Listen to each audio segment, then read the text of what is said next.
Up and at 'em on a 6 a.m. on the final week of April. Bill Gunner, Preston Thorne, Jen Jensen, fresh off a fairly nice sports weekend. You wrapped up the NFL draft. Plenty of Gamecock discussion to be had there. Some slipping and sliding of certain quarterbacks that caught everybody's attention. Quinn Ewers? It's a shame. Did he make the right decision?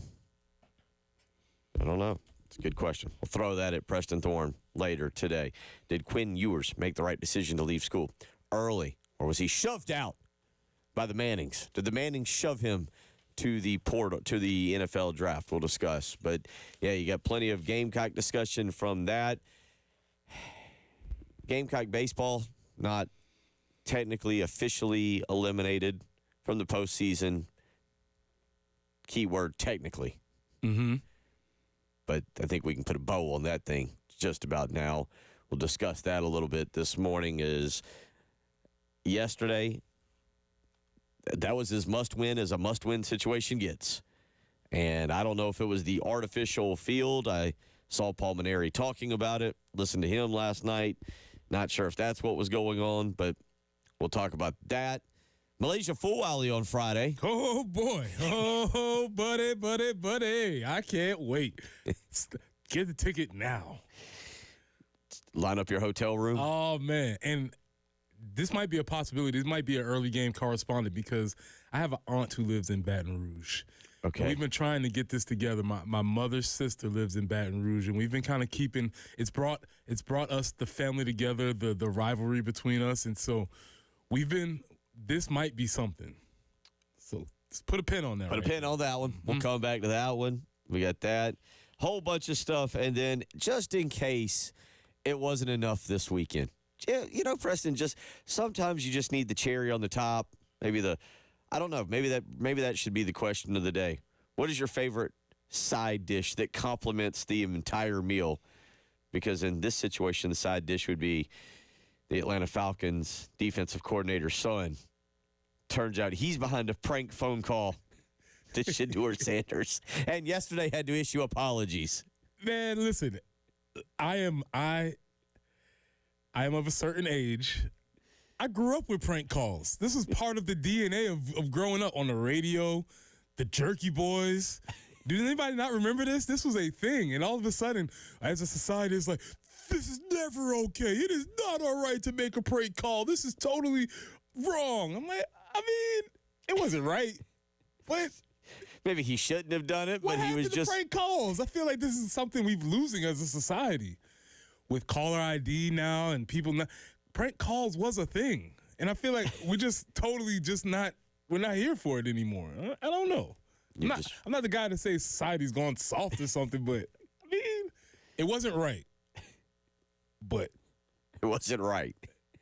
I like that line of thinking. It wasn't right, but I'm going to defend it. All right. So we get a lot. Well, people who deserve it? I mean, sorry. I just I know not everybody agrees with that. And we have it all documented on Twitch, which is a whole new thing that we can see.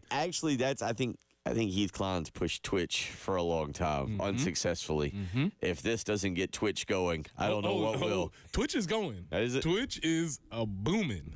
Yes, sir. All right, we'll get more into that. Again, a busy weekend, and we'll get all into it. NHL playoffs, we'll do our little quick NHL and NBA playoffs. Preston, I did get into the NBA playoffs a little bit yesterday not for the right reasons. I'll just say that it was not a good weekend. Not a good weekend in the Gunner household. Probably have to talk to you about this off air and get your medical diagnosis. My son tore his MCL in a basketball game. Okay. So I'll probably have to get yours. We're heading over to find out some stuff afterwards. So we watched. That meant he was laid up on the couch, which meant I laid on the couch to be there with him. So we watched a lot of sports. So the NBA, though, I got into that yesterday. I'm not sure how much you got into it. Very entertaining day. Not controversial calls, all kinds of things happening yesterday. Man, NBA playoff action is fantastic. That Knicks-Pistons game, brought back the feeling. Low scoring, a lot of elbows, non-calls. I saw a tweet that said that was 1995 Heat Knicks in its prime. Oh, I brought back the feeling. What a game. What a series. It's fun, man. Now that I had a chance to to take in a little bit of the NBA playoffs yesterday. Yeah, it looks like the NBA playoffs are delivering, I guess, in the first round. Yeah, it's like dudes are like, oh, yeah, we can play defense. Forgot about this. We don't.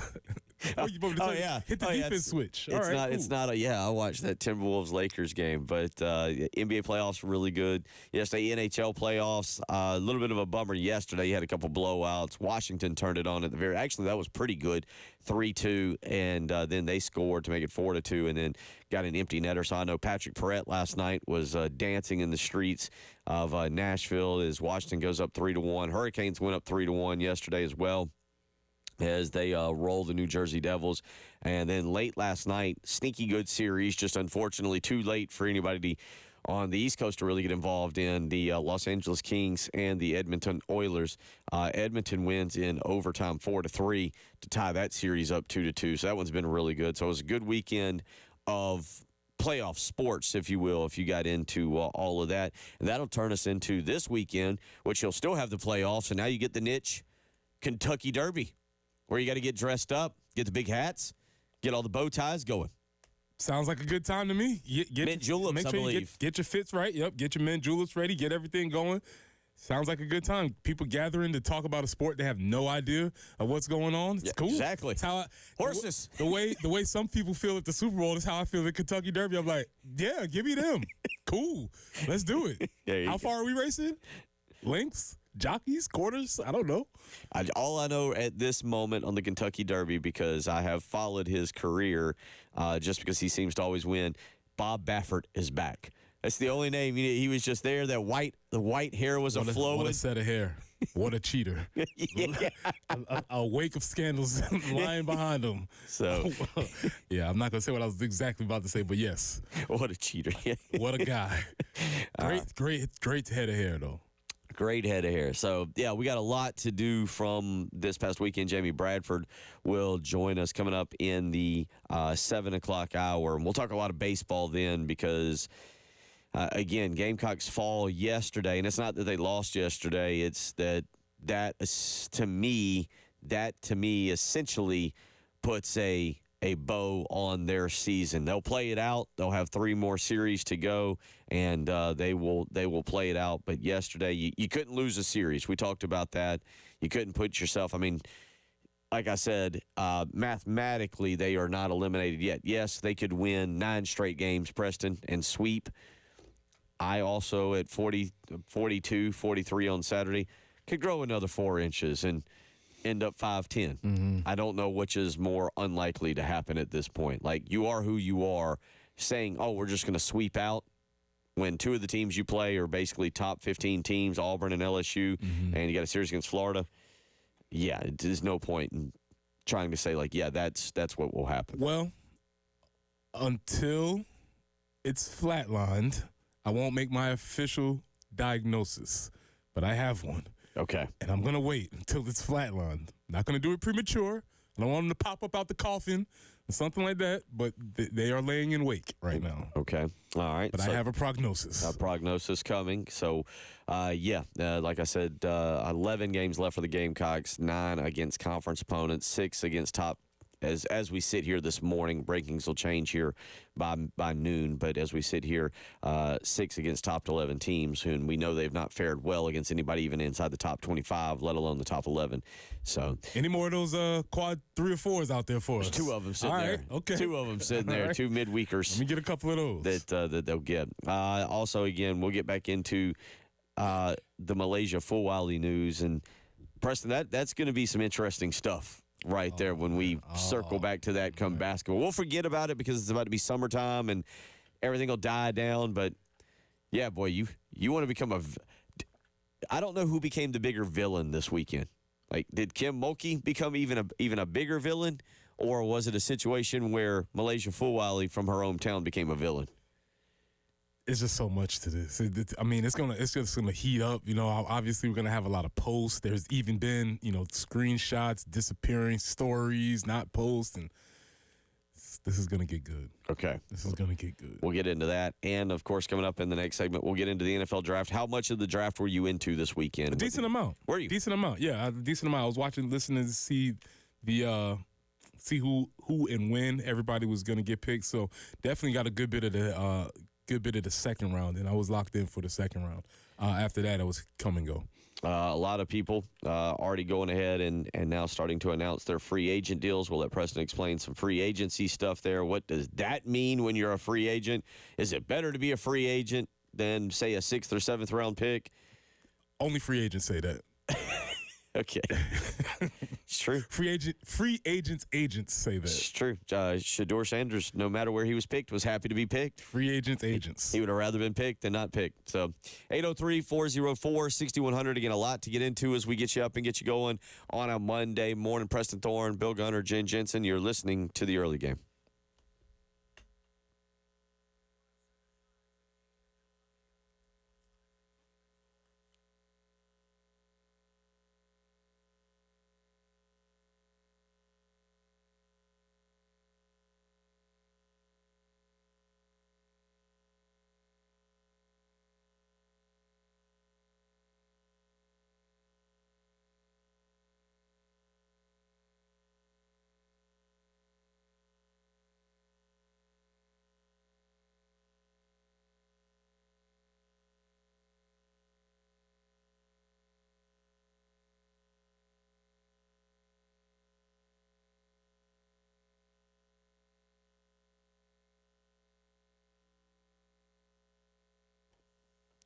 Bill Gunner for Dr. Dan Balknight and the Men's Clinic. Guys, as we get older, our health becomes more of a concern, and that means you should not just be pushing it off, not just be forgetting about things or letting things go that might be extremely important, because sometimes as men, we want to just kind of ignore things and roll along. I get it. I'm a man, too, over 40. Totally understand, but you shouldn't be doing that. At the Men's Clinic, Dr. Dan Balknight is ready to take care of you and give you a safe, comfortable environment to talk about any issues that you may be having. So give him a phone call today and line up an appointment. 803-875-MENS. Again, that's 803-875-MENS. Trust me, at the Men's Clinic, they understand you are an individual. You're not generic. That's why you needed to be treated with a specific regimen tailored to what ails you. So call today and line up your appointment. 803-875-MENS. Call Dr. Dan Balknight at the Men's Clinic today. Tell him Bill Gunner sent you.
Not seeing that there are any slowdowns out there that should be making you run behind or anything. No major tie-ups to speak of at this point.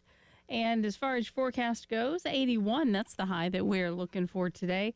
Under sunny skies, sunny at 84 tomorrow, 86 on Wednesday, even 87 by Thursday. Maybe a chance for some afternoon or evening storms on Friday, but no rain in the forecast at this point during the week. Right now, though, you might want to grab a jacket on your way out. It's a little bit cooler this morning, 55 on 107.5 The Game.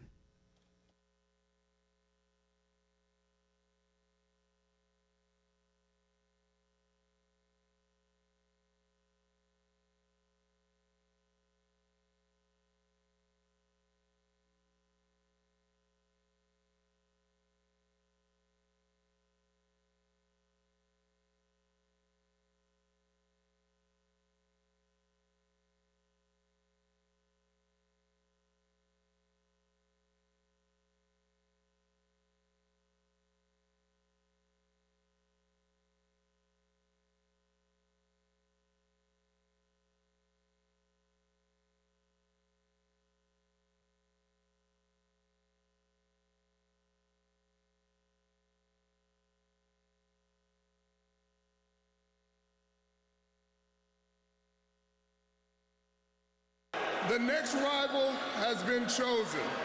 The Tennessee Titans have traded the 35th pick to the Seattle Seahawks. With the 35th pick in the 2025 NFL Draft, the Seattle Seahawks select Nick Emmanwori, DB, South Carolina. And that was the announcement on Friday evening. Not long. Didn't take very long at all, did it there, President? Nah, yeah, you knew that was going to happen. Again, but the difference between going 31 and 35, $4 million. 4 picks, $1 million per pick from being in the late first round to early in the second round. It's a little bit of a difference. But but if you get drafted in the second round, you get an extra year on the back end of your contract, so you get a chance to make it up. Listen, you can spin it all kinds of ways, but it's fine. Seahawks, I think maybe a good fit. I'm not real sure on. That's the part that when the NFL draft comes around, like I'll give you an example, and I know we'll talk about it later. Shedeur Sanders to the Browns. Well, good luck. Just if you go to the Browns, just good luck. Yeah. You know, like I don't care who you are. Tom Brady going to the Browns, we wouldn't know who Tom Brady and avocado ice cream and Giselle and all that. We wouldn't know who it is. You go to the Browns, good luck. Seahawks, though, I feel like you've got a good chance of development, a good chance of being managed by the organization properly, taken care of. Yeah, maybe the jury's out on who the new Seahawks are, because when I say Seahawks, I'm thinking Pete Carroll, but it's not Pete Carroll anymore. So we'll see how stable the organization is, but they do have a defensive-minded head coach, and so when the defensive-minded head coach picks a defensive guy, you tend to feel a little bit better about that. All the draft reports say that he's going to be – you draft a second-round guy to start pretty quickly, and so he's going to be getting in. He's going to be starting on special teams. He'll be getting in the mix pretty early, but that's why you draft a guy that early. Not long, just 6 picks later, here's what occurred in the NFL draft on Friday night. Yeah. Mafia, where you at? Where they at? All right, we got a trade. The Chicago Bears have traded the 41st pick to the Buffalo Bills. And with the 41st pick in the 2025 NFL Draft, the Buffalo Bills select T.J. Sanders, defensive tackle, South Carolina. That, I feel like you're going to a good franchise. Cold. Pat DeMarco can tell you something about living in Buffalo, but T.J. Sanders to the Buffalo Bills. Yeah, a franchise that probably only needs a couple of pieces. They are very close to finishing it, and they have the guy. They have the guy there. So as long as you have a quarterback there and a stable organization, it's a good spot for TJ to land. All the draft boards say that TJ will be a rotational guy early, but they're looking for him to play now. I did say that they were looking for him to play the one technique. I don't know if they've watched a lot of tape, because TJ's not – he will do it in the NFL for this paycheck, but he would much rather prefer being the 3 technique. So we'll see how that goes for him. But shout out to him for getting drafted very, very early. Yeah, he'll join a defensive line group that has Ed Oliver, Joey Bosa now in at defensive end. Daquan Jones also there. Looking very quickly at the depth chart for them. He's listed second team already. And the guy that, at least second team, that he's paired with, I think actually is a good fit for him. Remember the big old Kentucky monster, Deion Walker, who maybe is more suited to take on those double teams and free up TJ to kind of be. It. I'm going to be over here. You do all the. I'm the fancy dancer. You're the guy that gets in there and slaps hands with everybody. Correct. So it looks on paper like, of all the picks, this was maybe the best one for South Carolina because, as I just mentioned, even playing with Ed Oliver, if you get there, this looks like a position where TJ can really kind of thrive. Yeah, and with Joey Bosa coming off of a down season, that's why they were able to get him, but he's still capable of drawing a lot of attention. There's going to be some solo picks that he'll have in that spot for him. So that's a good look for TJ Sanders. So he goes there, and then it wasn't much longer after that Demetrius Knight would hear his name. Demetrius Knight, this is an interesting story to me, Preston, because it goes to show you don't pay attention to stars and transfer portal. Like, Demetrius Knight was not talked about as a huge pickup in the draft, but Jen, let's play this. This is cut number 3, just about 8 picks later after TJ Sanders, 14 after Nick Eamon-Warrior, another Gamecock. Here's his name called. With the 49th pick in the draft of the 2025 NFL Draft, the Cincinnati Bengals select Demetrius Knight Jr., linebacker, South Carolina. For Demetrius, that does feel correct. Like, you heard a lot of excitement for Nick. For TJ Sanders, a lot of excitement. For Demetrius Knight, just a very monotone. Get the pick out there. Yeah. And listen, man, out of the draft evaluation, he's the one they have him penciled in as day one starter. Again, he's 25. He's older. And it's really interesting to note in the draft boards, they talk about his leadership qualities and all those things. His ability to know how to find a Home Depot instantly in his hometown. He's alluding to all of those things. So, yeah, he's penciled in right now as day one starter. So he's going to a spot where they need defensive help. Obviously, they've spent all the money on offense with the quarterback and wide receivers, so they need help on the defense.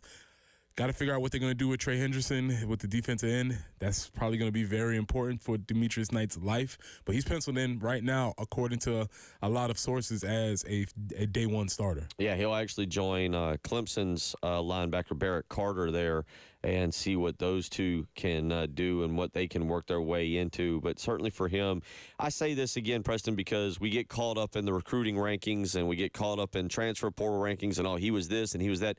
Demetrius Knight was kind of a pickup where everybody's like, oh, okay, former quarterback at Georgia Tech, played at Charlotte, not sure, whatever, maybe a depth piece, and he ended up being, with Debo Williams, kind of the centerpieces of that, centerpieces in the fact that they were in the middle. Kyle Kennard obviously was very important, but the centerpieces of that defense. Well, you talk about being the centerpieces of a defense. The old football adage is that you have to be strong up the middle. Well, you don't get much stronger than having 3 second-round guys, your 3 technique, your middle linebacker, and your free safety right up the middle being NFL dudes. And so, in retrospect, it's not a coincidence that defense was pretty good this year.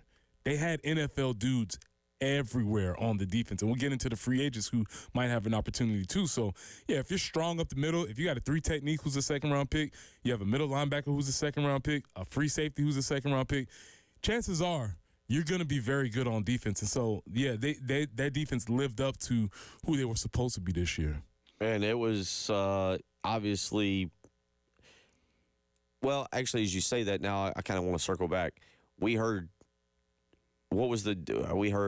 historical. Historical. They were. Were they now?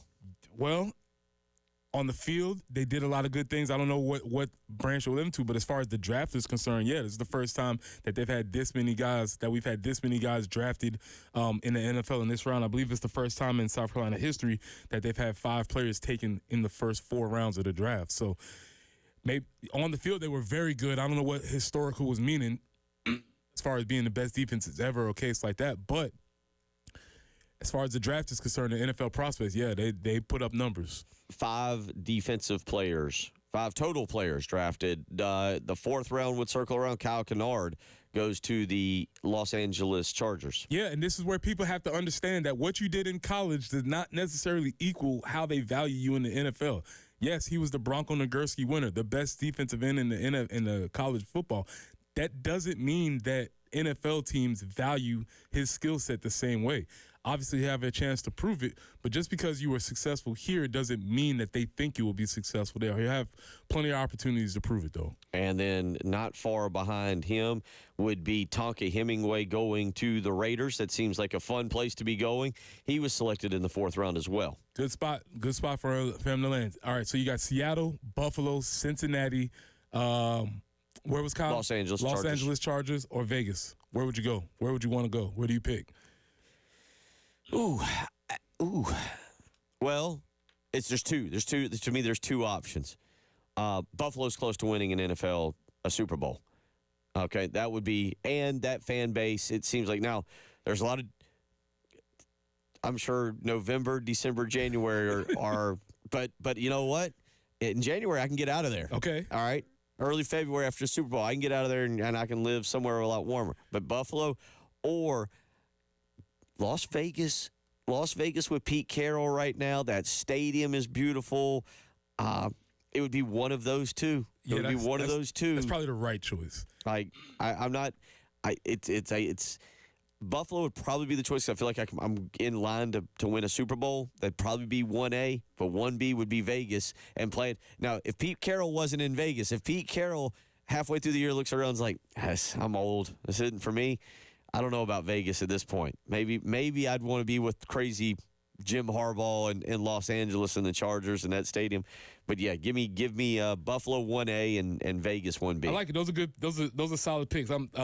Nick. Seattle's far, not just in geography, but in culturally. So you've grown up in Irmo all your life. I would like to tell you that Seattle is not Irmo. Yeah. Have fun. Yeah. You didn't go very far for college. You're not doing what some of these people are doing where they're transferring all around. By the way, real quick, did you see who's back in the transfer portal? My guy. He's back. Do we want to hold this for later, or do you want to give the name? Go ahead. I was just going to say, because Nicky Manwari played right here at Irmo, didn't go far down the road to Columbia. His life experience is very, very limited. Old TJ Finley is out here just visiting colleges for semesters and entering the transfer portal. I figured out TJ Finley's game. He was just in Tulane for the spring semester. He just wanted to see Mardi Gras. He just wanted to go to Mardi Gras, check it out. He's like, oh, okay, that's cool. On to the next one. On to the next one, yeah. TJ Finley back in the transfer portal. 803-404-6100. So those were the 5 Gamecocks drafted. Maybe some surprises. O'Donnell Fortune, Rocket Sanders not being drafted. We'll talk about what's going on with them, and Preston will break down being a free agent and what it means when you're trying to get into the NFL. 803-404-6100. It is the early game.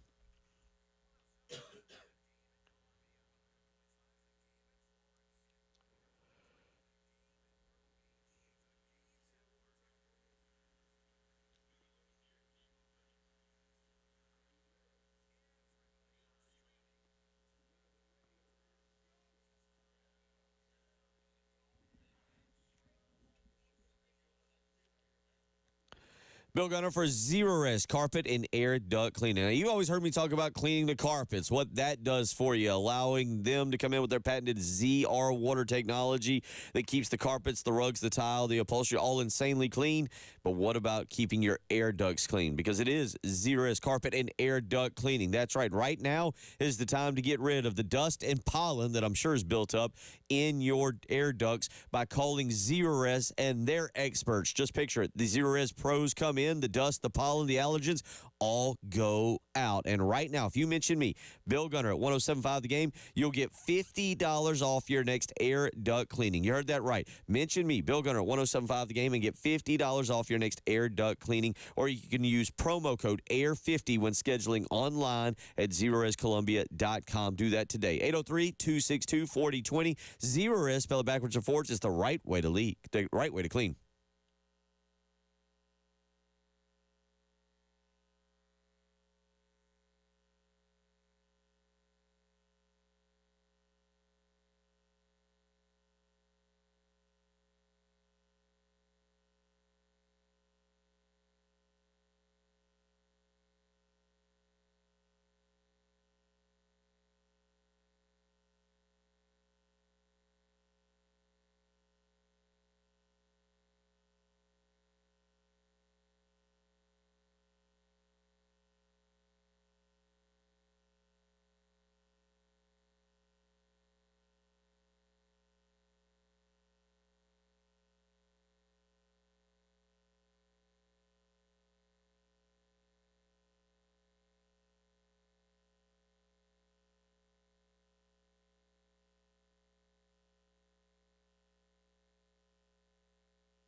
We do have one accident on the board, 378 near, actually that's been cleared, so never mind. We do not have any accidents at this point. No major slowdowns to speak of.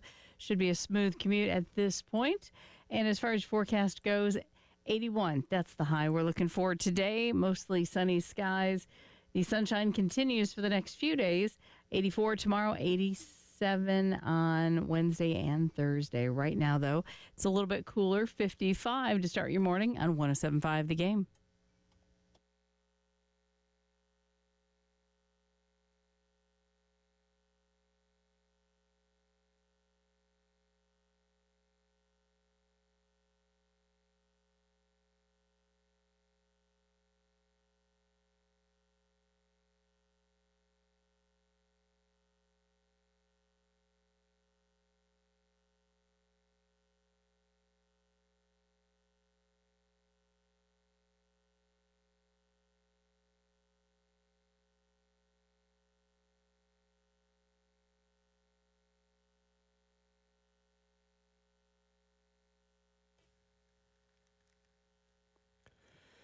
.35 on your Monday morning, April the 28th, as we will wrap up the month of April this week, move into May, and get all prepared for the Kentucky Derby coming up on Saturday afternoon.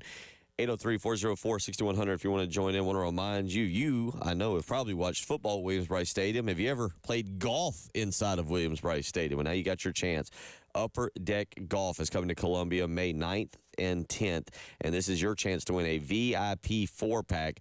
All you need to do is go to our 107.5 The Game Facebook page and upload a picture of you at a game inside Willie B. That's right. Go to 107.5 The Game's Facebook page, upload a picture of you inside of Willie B, and we'll notify the winners on Tuesday, May the 6th, a week from tomorrow. So go again, if you want a chance to win a VIP 4-pack of tickets to Upper Deck Golf May 9th or 10th, all you need to do is go to our 107.5 The Game Facebook page and upload a picture of you at a game inside Williams-Brice Stadium, and we, again, will notify the winners on Tuesday, May the 6th.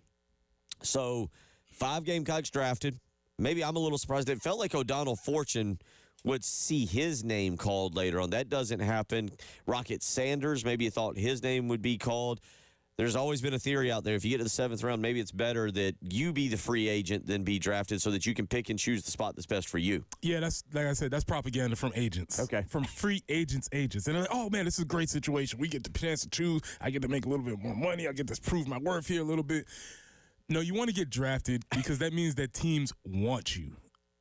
If you are a free agent, that means teams would like to have you, and you can come in and you can prove yourself, but you're at the back of the line. Whenever they line up for those drills again, if you're a free agent and you go to the first front of the line, look over everybody to see what the drill is. Y'all are over there, drafted guys over here. So, yeah, you would prefer to be drafted. Now, there is absolutely a path that you can make. You can make the team, and plenty of people do, so it's not as if you're not going to make the team. But if when it comes down to one or the other, no, go get drafted.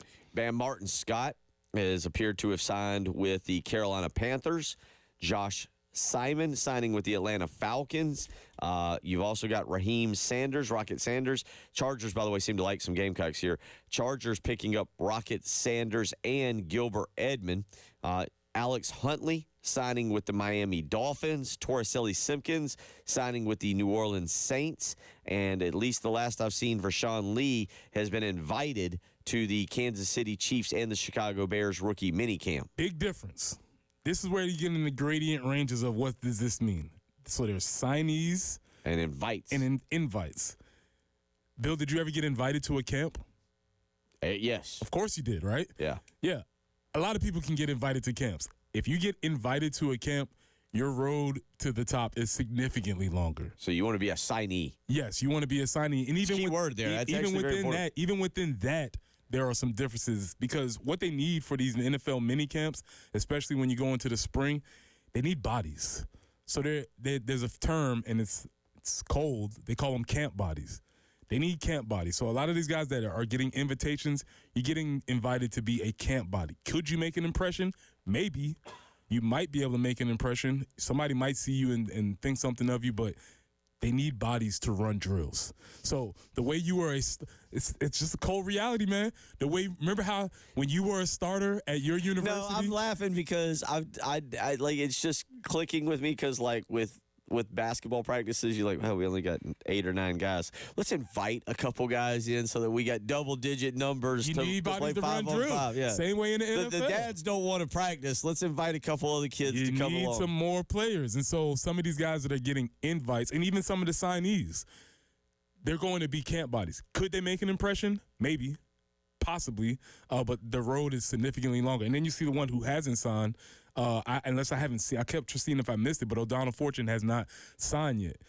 He's ranked as the number 1 undrafted free agent on a lot of boards. And so he is actually evaluating where he wants to go. So even within the free agent game, there are different. So you're saying his options a little bit greater than, say, some of the other ones that we just, like for Sean Lee, who got invited to be somewhere. O'Donnell Fortune a little bit closer to the drafted than the undrafted. 100%. And it's a huge difference because the way you walk in a lot of these NFL doors is the way they perceive you. You know, you get perceived as a 5th-round guy. You get perceived as a 1st-round guy. You get perceived as a 7th-round guy. Undrafted, invite, whatever the case is. It does make a huge, huge difference. But nevertheless, for everybody, there is opportunity. It's just the way it shakes out for you. Do you remember your days just talking with guys that were waiting this out and what that's like for them, like that process now that you know the draft is over? I didn't get drafted, but how they feel about that, now how they're trying to listen, basically because they're on one end of the spectrum, the agent's in the middle trying to negotiate everything, so it's almost like you had somebody maybe back in the day who's just kind of sitting around like, oh, I'm waiting on the agent to call me and tell me where to go. Yeah, it's obviously a trying time because your name hasn't been called, and if you're one of these guys who get drafted, you thought that your name was going to get called somewhere in the 5th, 6th, 7th round. Your agent was telling you, yeah, it's coming up. You know, they got a need here. These are the guys. And that's the bad draft parties too, because that's the one where you're sitting around and you're like, this is our entire goal, even if it's the 5th, 6th, 7th round to get drafted. And you're sitting around, maybe there's a nice platter of a fruit platter or a vegetable platter, maybe some wings off to the side. because you knew you weren't going the first day. All right. And you kind of, maybe you hoped you was going the second day, but you didn't think. But my agent's telling me I'm going to get drafted. You're not. and then you have to figure those things out. So, yeah, it's a very interesting dynamic that plays out. What do those contracts look like? Do you remember talking to anybody on this? Yeah, I mean, you get. Or like you're getting like a 90-day contract basically through the summer? Or? No, you're not getting nothing until you go to camp. You get paid your camp per diem. You get a signing bonus, which is now interesting for a lot of those guys. Back in those days, that signing bonus would be pretty solid because, again, they were broke. They were not making any money. Many of these guys may look at this signing bonus and be like, man, I made that on a Tuesday. I made that on my regular season. So a lot of them are going to be – reality is coming for a lot of folks very quickly. 803-404-6100, how you can weigh in, and we will weigh in. Prank phone calls, Preston Thorne. What happened? Where are we as a society when a good prank gets the ire of societies? I feel like this is right up Jen's alley. Their prank phone calls. I feel like that is maybe a Jensen staple growing up in that household. We'll let you listen to what Preston and Jen have to say about that. You're listening to the early game.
Hello? You got that call. You know what's going on? Ready to go! Say it one more time for me. This is Mickey Loomis here, GM of the Saints. How you doing? Good, how are you, man? Good, been waiting on you. Ready to go! Yeah, we have. It's been a long wait, man. No, for sure. We're going to take you with our next pick right here, man. Yeah, yes, sir. Let's be legendary. Yeah, but you're going to have to wait a little bit longer, man. Okay. Sorry about that. Ready to go! What does that mean? What? What did he say? I don't know. How you gonna ask us what it means and you was on the phone? You heard that? You said you're gonna have to wait a little bit longer. From Louisville, by way of many other schools. That, my friends, was the prank call that was captured thanks to Twitch. The Sanders family was streaming the whole live event when when Shador was prank called by 21-year-old Jax Ulbrich, the son of Atlanta Falcons defensive coordinator. And my question is, what happened to prank calls? Feels like we had a whole generation of folks who forgot what a prank call was. Because after this happened, I saw the firestorm on social media. Oh, I can't believe this person would do this. How cruel and insensitive it was. Yes, that is the point of a crank call. The point of a crank call is to get somebody wound up in a tight situation, and you laugh about it later. The problem was he didn't really land it. He didn't land the prank call. He didn't have a plan once he got there. It's almost kind of like he rushed up there and he's like, "Oh, I'm here." I don't know. Didn't expect to. He didn't know what to do. Didn't think the phone number would be real. 803-404-6100. A, have you ever made a prank call? B, have you ever received a prank call? If you're of a certain generation, I would imagine the answer is yes and yes. Who amongst us has never made a prank call? Bill, I grew up listening to the radio.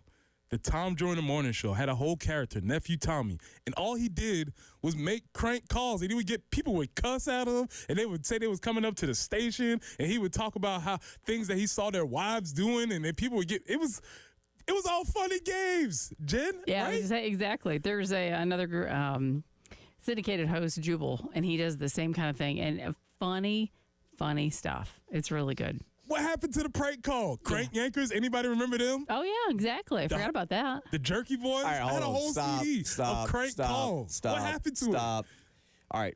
So you two were talking about on one side of it. Yeah. Did either of y'all ever get prank called? Not in a serious situation, no. I have never been. I mean, I've gotten called and hung up on, called and funny name. I mean, Bill. Yeah. We're losing the classics. Alcoholic. Anybody remember that? Hey, who's it? Alcohol. All right. Is your refrigerator running? Set it on Bart Simpson. All right, yeah. Wasn't it Bart that would call the bar and bend over? No, yes. We don't remember these? What are we doing? Okay, all right. We're losing the So let me go recipes. back. So neither of you have really, actually prank called. Yeah, of course. I've prank called. Yeah. You have prank called. Yeah. Okay, y'all are savages, both of you. Yeah. I've never done that. Okay. I was on the receiving end. A good one? Really good one. Nice. My senior year in high school, so there's a picture of me in the state paper after we'd won the state championship. Mm-hmm. There was two of them, actually. There was one the day after we won the state championship of me holding my arms up. I've still got it at my house celebrating. And then there was like the end of the year paper that celebrates all the champions. And they used almost like the same exact picture. And it's me, despite the fact that I played all of about 4 seconds in the actual game. But it was me. And so my sister comes into my room at like 7 a.m. We had this is way back. This is kids. You're not going to understand this. This is when you had like the downstairs phone line for the parents, but you had the upstairs line for the kids. 2 lines. You had the 2 lines in the house. You didn't have cell phones back then. And my sister comes in the room 7 a.m. I'm still asleep, getting the day of a school day, like in May, one of my final days. And she goes, "Hey, somebody's on the phone from Nike, and they want to talk to you." And so I answered, and it's the guy who's calling me, Vernon Hester, Mr. Hester, calls me and goes, he goes, "Hey, I'm so-and-so with Nike's ad corporation, and we saw the state newspaper this morning. You fit our high school advertising campaign perfectly. We would love to meet with you. Do you mind if we set up a meeting in the next few months, and you're going to be the face of our high school nation," well, whatever he was saying, but it was he was making it. And of course, I'm asleep, and so I'm like, yeah, I'm in. He's like, yeah. He goes, so we're gonna pay you this salary, and you're gonna do this. And I'm trying to wake up, and I'm like, wow, this is pretty cool. And he's like, Bill, this is Mr. Hester. You're in the paper today. Good fun. Nice. Good. That's clean awesome. fun. Prank calls are good, clean fun. Bad way to man. start the day, though. Oh, man, that sounds like a good one. 803-404-6100. Have you ever made and or received a prank call? I just feel like we're missing some things. No, it was not the right thing to do. Yes, it was a tight situation. Yeah. But that's kind of part of that's how prank calls work. I mean, I will say how the guy got the phone number, that was kind of wrong. Yeah. And, so I know that the team's kind of scrambling a little bit like, this isn't good. But, I guess part of me is with the arrogance that was coming out of Mr.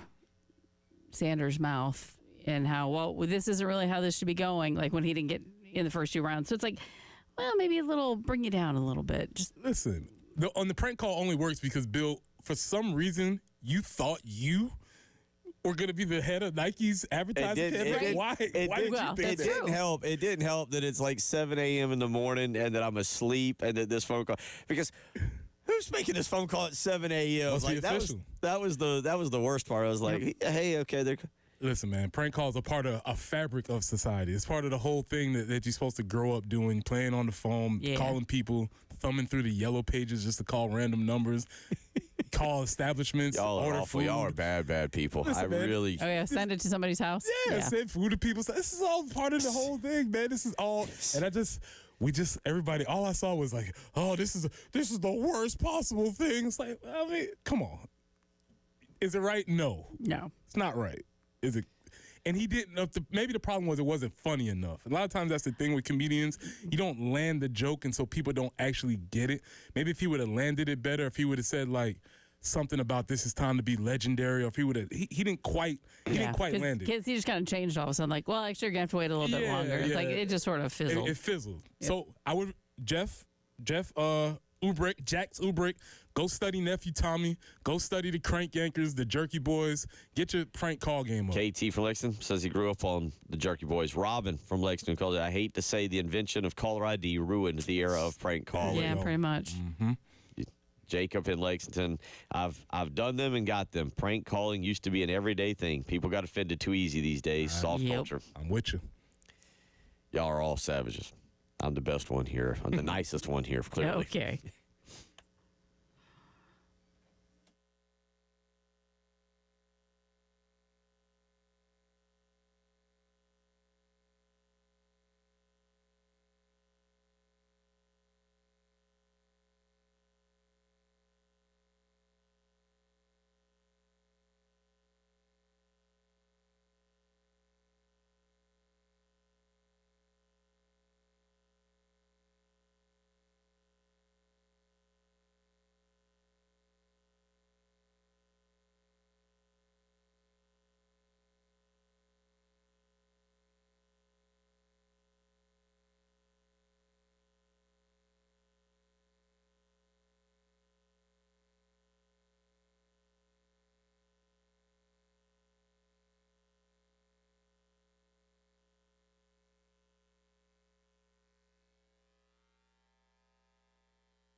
Still have the all clear, no accidents at this time. And as far as your forecast goes, yeah, we're looking at 81 for your high today, 84 tomorrow, 86 and 87 Wednesday and Thursday. All pretty good days as far as nice warm temperatures. 85 on Friday, maybe some afternoon or evening storms could start rolling in then. A little cooler start to your morning. Might just want to grab that jacket on the way out. 54 currently on 107.5 The Game.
Seven a.m. on a Monday morning, April the 28th. Hope you're up and at 'em as we get you going here. New work week, lot to get involved in.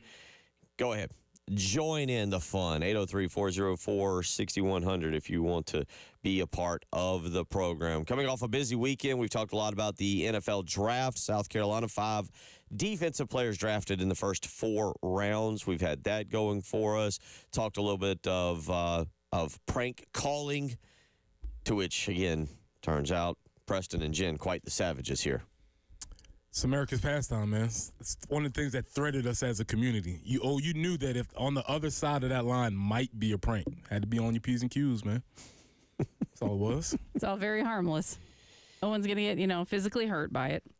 Yeah, maybe. Joining us as he does each and every Monday is Jamie Bradford. Jamie Bradford, yes, prank calling, part of your adolescence. Oh yeah. Oh yeah, dear, no question, dude. Just surrounded by you people this morning. Thank you, Jamie. Did you not prank call people? Like, you're the outlier here, not us. Yeah. Exactly. Exactly. There's a lot of words I could use to describe myself. Prank caller is not one of them. That much I can promise you. Well, and you have to remember back in the day when we did that, it was landlines. Mm-hmm. It's not like you called someone's cell. Mm-hmm. So the whole, you waited. I mean, at least me and my friends, we had a plan for whoever was going to answer the phone, parent or who we were trying to get. So did you say like a normal name to get through the parents first to get to the person you were trying to crank, or how did that work? Oh yeah, for sure. Okay. Like I didn't. I did have a because it wasn't the right thing to do. It's not like I was taught to do this by my parents, right? Mm-hmm. Right. We were taught, ma'am, sir, please, and thank you. We'll treat people with respect, and if you don't, it's going to be a rough week for you. Mm-hmm. And so, hello, Mr. Wilson, can I please speak with Wesley? Mm-hmm. And then when Wesley would get on the phone, that's when the fun began. Yeah, the hilarity ensues, man. It sounds like a good time. It was fun, and if they didn't answer, we would just egg their house. I'm just kidding, Bill. Sounds fun. I think you're kidding, but even right now, I'm not sure because Can't do that this day. It's the price of eggs, so got to find another hobby. Exactly. I was about to say, Jen, you don't do that. You don't do that today. Back then, they were like 49 cents a carton. Right. Exactly. Good points. Points are being made, Bill. Points are being made. Now, the real thing, I never did this, but I do know, I promise, I never did this, but I do know somebody, I've only seen this done one time, and I didn't even know anything about it. Apparently, like when we were in high school, I know a kid that did do this. He put bologna on someone's car, and it takes the paint off. So their car had polka dots on it. Okay, that's not cool. That was just stupid. You know what I mean? Yeah. Like stuff like that. Like, no, that's not fun. I've done the Oreos on the windshield where you take one half of the Oreo off and then put the cream side on the. That's just a pain to clean, but it's not hurting anything because you don't need to do damage. You just need to inconvenience somebody. We have lost so many listeners right now. No, we haven't. We probably just got a few more.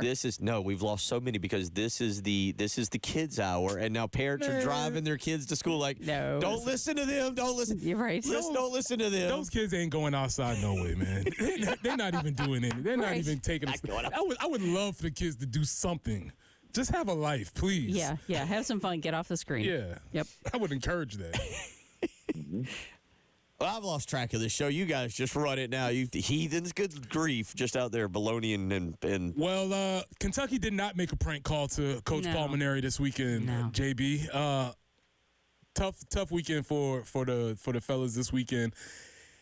We've sort of lamented about the rest of the season, but let's just stay right here on the weekend. What went wrong this past weekend? Well, yesterday was entirely different from what happened on Saturday. I mean, they had themselves, in the ball game. Obviously, Will Tippett with the big knock in game 2. And we were talking on our show last week. I was talking to Coach Lake, and I said, by now you know who you are. And to simplify who this team is, they have to pitch, and then they're going to score about 5 runs a game. And if the pitching staff has a rough day or a rough weekend, then they'll lose.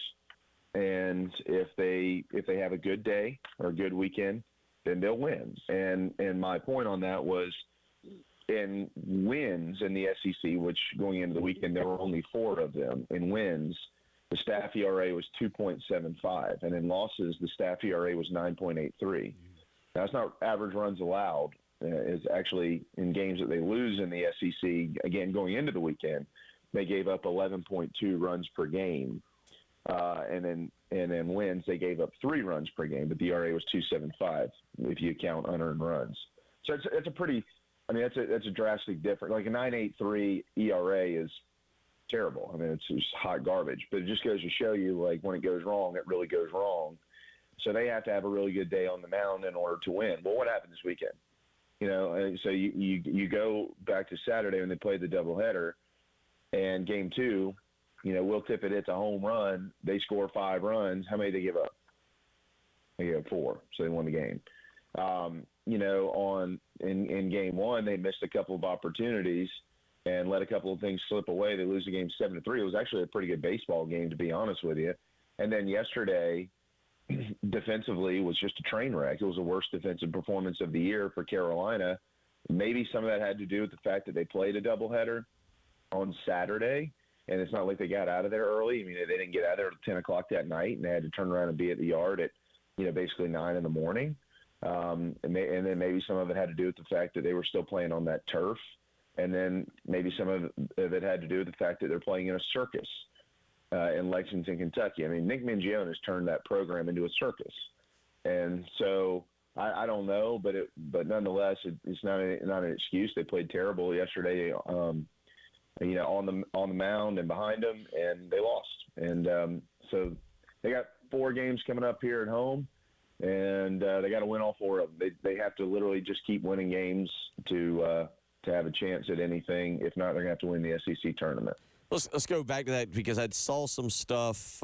Unfortunately, I say unfortunately, the baseball game being postponed on Friday night, and then Saturday I was dealing with some personal stuff, so I didn't see much of it. You said it was a circus. Explain that a little bit more, because I did see some stuff as it pertained to Kentucky fans and players.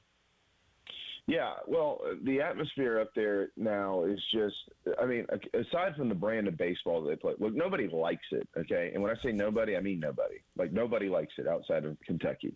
But that's what they do.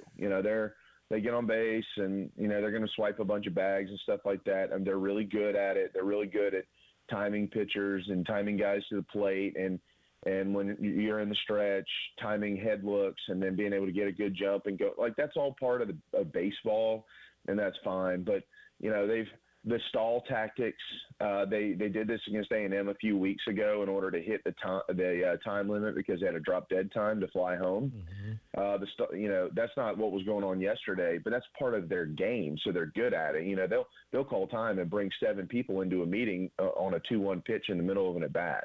I mean, it's just bizarre stuff. I mean, their players and all the trash talk and the strange cheers from the dugout and the music that plays too loud like they do in the football stadium. And, it's just a circus. It's just not baseball. And am I being disrespectful in saying that? Maybe I am. I don't know. But pull any other head coach or assistant coach or player or anything you want in the league and ask them what they think about it. They might not want to put it on record, but I'll tell you behind closed doors, they'll say exactly what I'm saying. All of them will. So, I mean, you hate to lose to that, Preston, Bill, when we were all younger, there were certain teams that you hated to lose to, whether it was in high school or in college, just because of how they played whatever game it was, basketball, baseball, football. There's just some people you feel like don't have a lot of respect for the game, and that's them. They just don't. And it is Nick Minjian's the head coach. People get chastised all the time for publicly saying things about this guy, and then you go watch it and you're like, oh, now I see. I mean, it's just a joke. It just is what it is. But Carolina lost to him, and so they're gonna have to live with it. But that's just they do a lot of stuff to get under your skin, and you can't let it affect you. And if you let it affect you, a lot of times you'll lose. I'm not saying that that's what necessarily what happened with South Carolina this weekend. But sometimes when you've made some mistakes and you're starting to get in your feels and you're thinking about it and all this stuff's going on around you, it will affect you whether you see it or not. Let's listen. This is Paul Maneri yesterday talking about the worst defensive performance. Here's what he had to say. Probably the worst defensive game we've played all year. Just, I don't know if it was the artificial turf, but I just couldn't make a play in the infield. We made them look hard. They made them look easy, I guess, because they're used to the turf. But we had really bad inning. Our pitchers' defense in one inning. I think you need 3 years, if I'm not mistaken. They back up third base on the throw. Maybe to Jamie's point, you hear the music in the background there. Did a little different. Let me ask both of you this, because I never did. Either of y'all play on turf? Either of y'all play on one of these turf fields? Have y'all ever gone and played on one of these? I've played on turf, yeah. Thoughts on baseball? Preston shakes his head no. Thoughts on playing on baseball? You hear Paul Maneri talking about trying to play on the turf field there in baseball? Okay, yeah, I'll shorten it because I know we got to get out of here in a second. But turf's come kind of a long ways since I played. Mm-hmm. But so you got a couple of different types of turf, and let me remind you, this is in the bluegrass state, right? They pride themselves on grass, but they play on turf. So you got a couple of different things going on. You've got some that's sand based, and then you've got some that's more gravel based. Years ago, Vanderbilt was gravel based, and there were Gamecock players, Whit Merrifield, and I've talked about this before, who used to not want to slide up there because they didn't know what they were going to look like when they got up. I'm not kidding. But the hops play a little bit differently. The speed of the game, if it's more of a gravel base, it'll slow it down. If it's more of a sand base, it'll speed it up. So if you got some backspin on a ball or something like that, it's going to maybe take it a little bit of a different hop. And then there's some other things, and you saw it happen on Saturday. There's no separation between the grass and the warning track. So usually when you hit the warning track, you know how close you are to the field. If you're on the road, you go out and you measure that, and you know about what the distance is. Well, Blake Jackson just ran into the wall the other day. Ethan Petrie, it didn't look like it was as much with him. It looked more of an effort thing. But Jackson just got lost to where he was because he couldn't feel the warning track underneath him, and he ran into the wall. So there's a lot of things. Balls in the dirt, if you're a catcher, how you're going to block them. That kid doesn't block much. He just picks it all backhanded, so obviously he's used to it. Gavin Braylon this weekend is having to square everything up. So, I mean, there's just there's a bunch of stuff, and if you don't play on it consistently, one mistake can change everything, right? One mistake, and you could have 30 opportunities, and one mistake out of 30 makes it look like kind of a disaster. So, there's definitely a difference if you don't do it a lot. 803-404-6100, how you can weigh in. We'll get back into some baseball. Coming up next, we'll get back into the NFL draft. Second round picks for the Gamecocks and get Jamie's take and let he and Preston discuss some of the second round picks for the Gamecocks. You're listening to Jamie Bradford joining us on a Monday morning. Preston Thorne, Bill Gunner, Jen Jensen. It is the early game.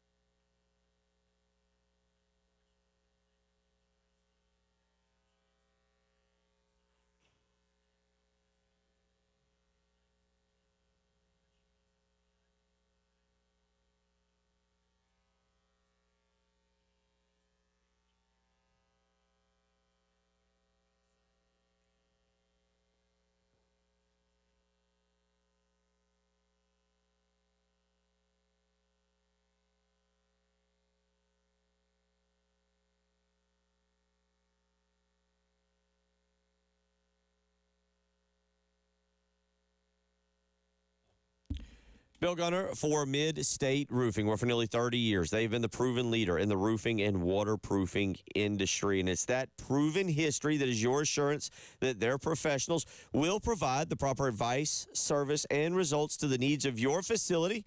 And they're going to do it in a manner both safe and pleasing to you and your operation. But most importantly, they are there for you 24 hours a day, 7 days a week. You heard that right. You give them a phone call even right now, 7:15 on a Monday morning. You will speak with an on-call technician who's ready to help you with a maintenance contract. Or if you call during hours, you'll speak with a Mid-State Roofing employee. Again, ready to help you with a maintenance contract. Because at Mid-State Roofing, they design and install bonded systems with a protective guarantee that keeps your operation dry and running long into the future. So make that phone call, 803-356-1919. Again, it's 803-356-1919. If you've got a leak, let Mid-State Roofing take a peek.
still looking good out there. We don't have any accidents that they're reporting at this time. Not really seeing anything else that might slow you down this morning. Hope it stays that way.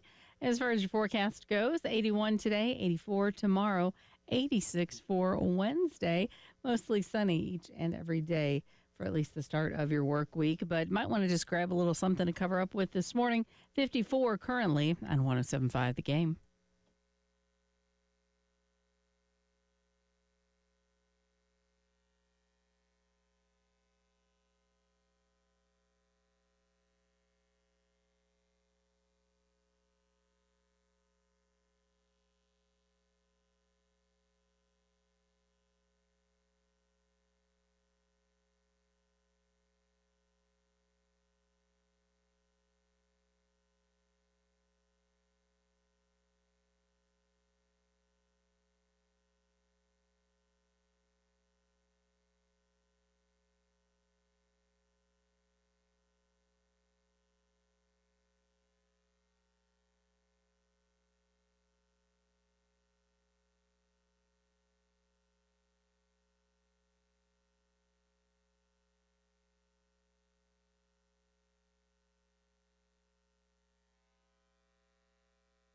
The next rival has been chosen. The Tennessee Titans have traded the 35th pick to the Seattle Seahawks. With the 35th pick in the 2025 NFL Draft, the Seattle Seahawks select Nick Emmanwori, DB, South Carolina. That was the call on Friday night, just a few picks into the second round, Preston Thorne. Richard Sherman was on that call, and what I wonder is, did they have that spelled phonetically for him? Because if you haven't been working on that, that could have tripped them up. Well, and that's exactly what I was just thinking, is when you submit, I guess, your credentials, your application to go into the draft, is that one of the things on the line? Sound out your last name. I imagine the PR folks had it set up, but we are used to saying Emmanwori here, but that might have been a tough one. Yeah, but remember, isn't Sherman doing for the NFL Network or for one, like, so I give him a little bit more of the benefit of the doubt of like being a little more prepped and prepared as opposed to just them pulling a player, because I'm trying to think, there was a video of like two players doing a draft pick that I saw. I don't remember who it was or when it was, just in watching, and you could tell there was a lack of chemistry and not a whole lot of knowledge of what they were doing. Emmanwori is going to be It took us a little while. Woo!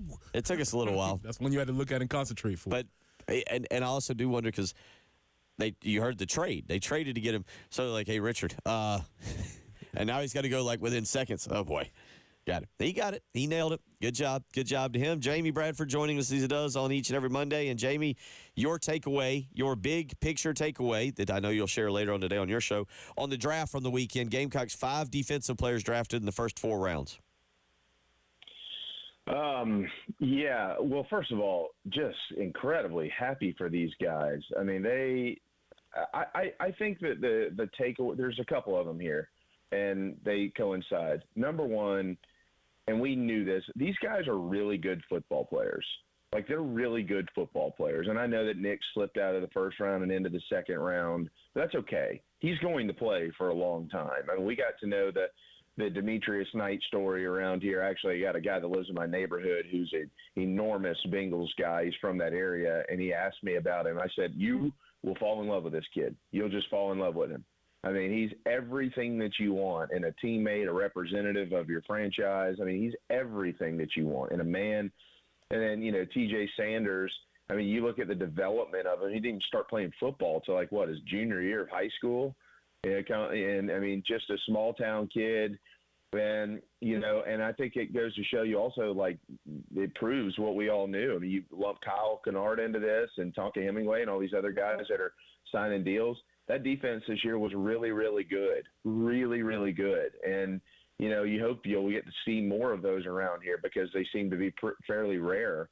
But those guys are really good. And then you look at the thing that I think lumps all of them together, even the guys who transferred in to the guys who were recruited into this program, they all developed here at South Carolina. Like, they all developed into outstanding football players. You watch them get better every single year at Carolina, and I think that is a major tip of the cap to Coach Beamer and his staff and his strength program and all of them, and the kids themselves. So there was just so much positive with the draft this weekend for Carolina. I didn't see the strength in numbers that I thought there would be. I thought 5 guys was a little light, in my opinion. I thought there would be more. But still, all those guys from the defensive side of the football, congratulations. It's well deserved. The one that we talked about was the third pick for South Carolina, Demetrius Knight, and you kind of mentioned it. This is a guy that kind of goes to show you how finding fit and being able to identify talent. Preston, I'll start with you on this because, again, Demetrius Knight was not a pickup. Kyle Kennard, South Carolina battled, and remember, when they were battling Florida State was coming off of a one-loss season. We were like, oh, it just topped them. Well, Florida State fell apart. But Kyle Kennard was a big pickup. Demetrius Knight was a guy that people were like, oh, he played quarterback at Georgia Tech. All right, he was at Charlotte. But, Preston, that just goes to show you what Shane Beamer and his staff are trying to do. They are trying to identify not just talented players, but guys that fit the culture, fit the system. Yeah, it's a heck of a win for the evaluation squad. For them to find that diamond in the rough and feel like that guy could compete, not only compete, but dominate in the SEC, that's a heck of a find. And that's something they should be really, really, really proud of. They put a lot of faith in him. Then when he got out there, obviously he performed, and he's going to be performing at the next level. Let me hold my hand. I was one of them. Kid played quarterback. Okay, he went back. He played linebacker. He went to Charlotte. That's cool. All right. But I didn't turn the film on. When you turn this film on from Charlotte, they showed a couple of clips when he's got drafted. You see the same speed. You see the same ability to get to the ball. So the evaluation pieces were there. It's just that most of us are too lazy to make that evaluation because it's not our job. So kudos to them for doing that. Jamie? Very well said there, man. I mean, I think, Preston, that is such an important piece of information for Carolina football because there is rapid reaction to every player that comes out of the portal, and there are certainly going to be better reviews for players that come from some programs versus others. And I 100% am with you. I was there in your shoes. I didn't question it, but I didn't know anything about it. Mm-hmm. So I wasn't willing to stand up on the tabletops and say, oh, they nailed it, because I didn't know. That is not my job. I don't go in there and evaluate film. I don't keep a PFF grade on every player across the country throughout the season like the South Carolina football program does. Like, they do their homework starting in early August when everybody in the country is playing football, and that homework is wrapped up when they get to the transfer portal. They already know who these guys are. Like, when they jump in, we're going, oh, this guy again, we should give him a call. You think that they don't know who that guy is? Right. They know who every dadgum player is in the portal. So, like, if they're going after a guy, there's a reason for that. There's months of research into this. I've talked to Darren Usher about this before.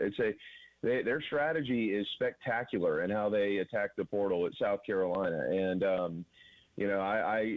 think you said that very, you don't want to sit there and tell fans, oh, just trust everything that they're doing, because sometimes, as a fan, you've seen the wool pulled over your eyes before. There's no question about that.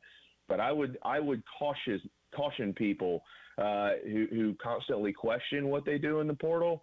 I would say I'd pump the brakes on that a little bit.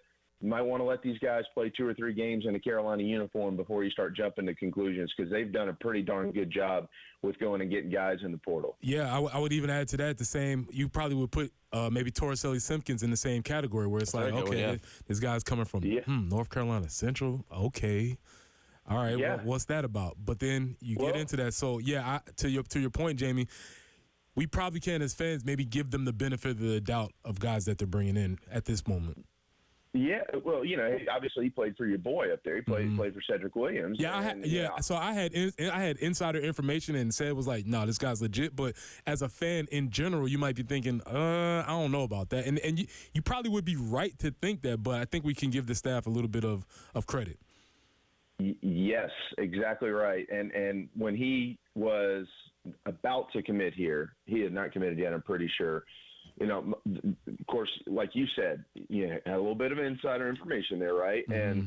And I had heard the same things, and But, we're just radio guys, Preston. Right. You know what I mean? Like, it's hard to jump out there and say, well, you're going to love this kid from North Carolina A&T. Let me tell you what. Right. And then everybody's going, well, why is he there?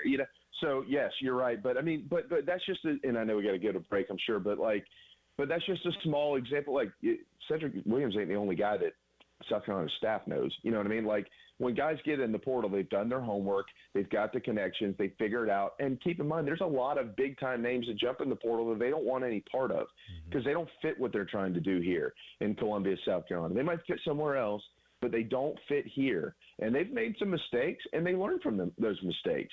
I mean, there's no exact science in how you attack this thing, but these guys are pretty darn good at it. There's no doubt about that, and they're also pretty good at developing the guys they get out of high school as well.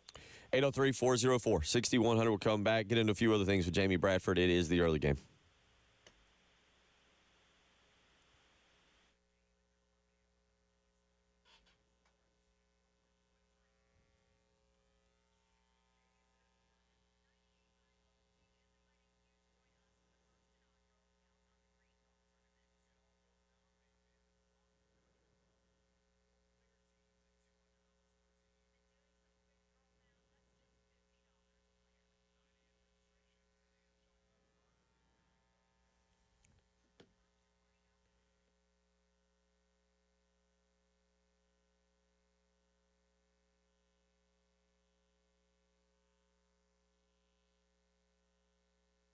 Bill Gunner for the Mortgage Guru, Jacob Crowder with First Palmetto Bank. Let me tell you something. Jacob helped me just about 5 years ago. It was about now that Jacob was helping me get the right interest rate, find the right down payment, get the right plan for purchasing my new condo. And he can do the exact same thing for you. You just got to give him a phone call and see what is available. Trust me, it's easy to go out and find that brand new house, that beautiful house, that condo, whatever you're looking for.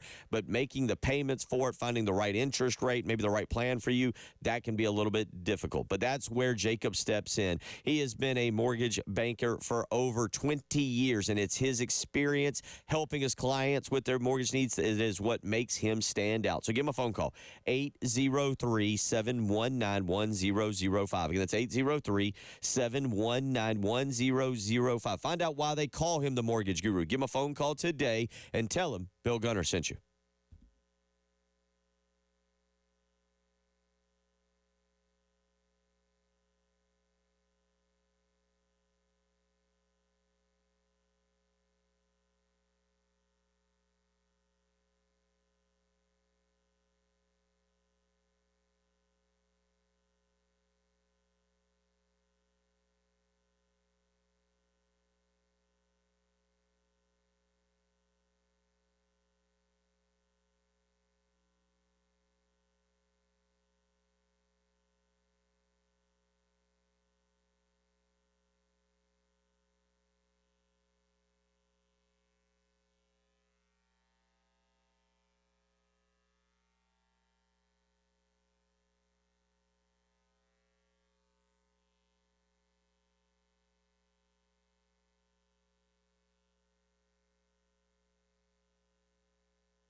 Still getting word that things looking pretty decent out on the highways this morning. Don't have any reports of any accidents, and we certainly welcome that. If you see something that is to the contrary, please give us a call and let us know, 803-404-6100. And your forecast, 81 for the high today, 84 tomorrow, 86 on Wednesday. Should be a couple sunny, warm days ahead, but starting off just a little bit cooler right now. It's 54 on 107.5 The Game.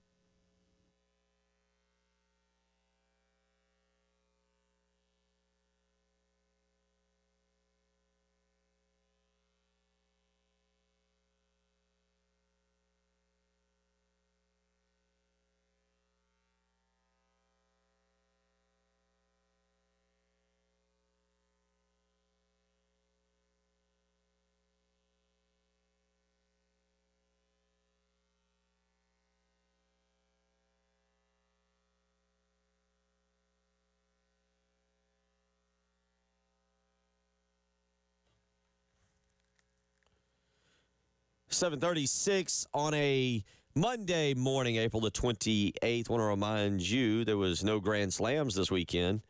I have to ask Jamie Bradford's opinion of this in just a second. So you can go to 1075thegame.com to get registered for the Palmetto Citizens Federal Credit Union Grand Slam giveaway.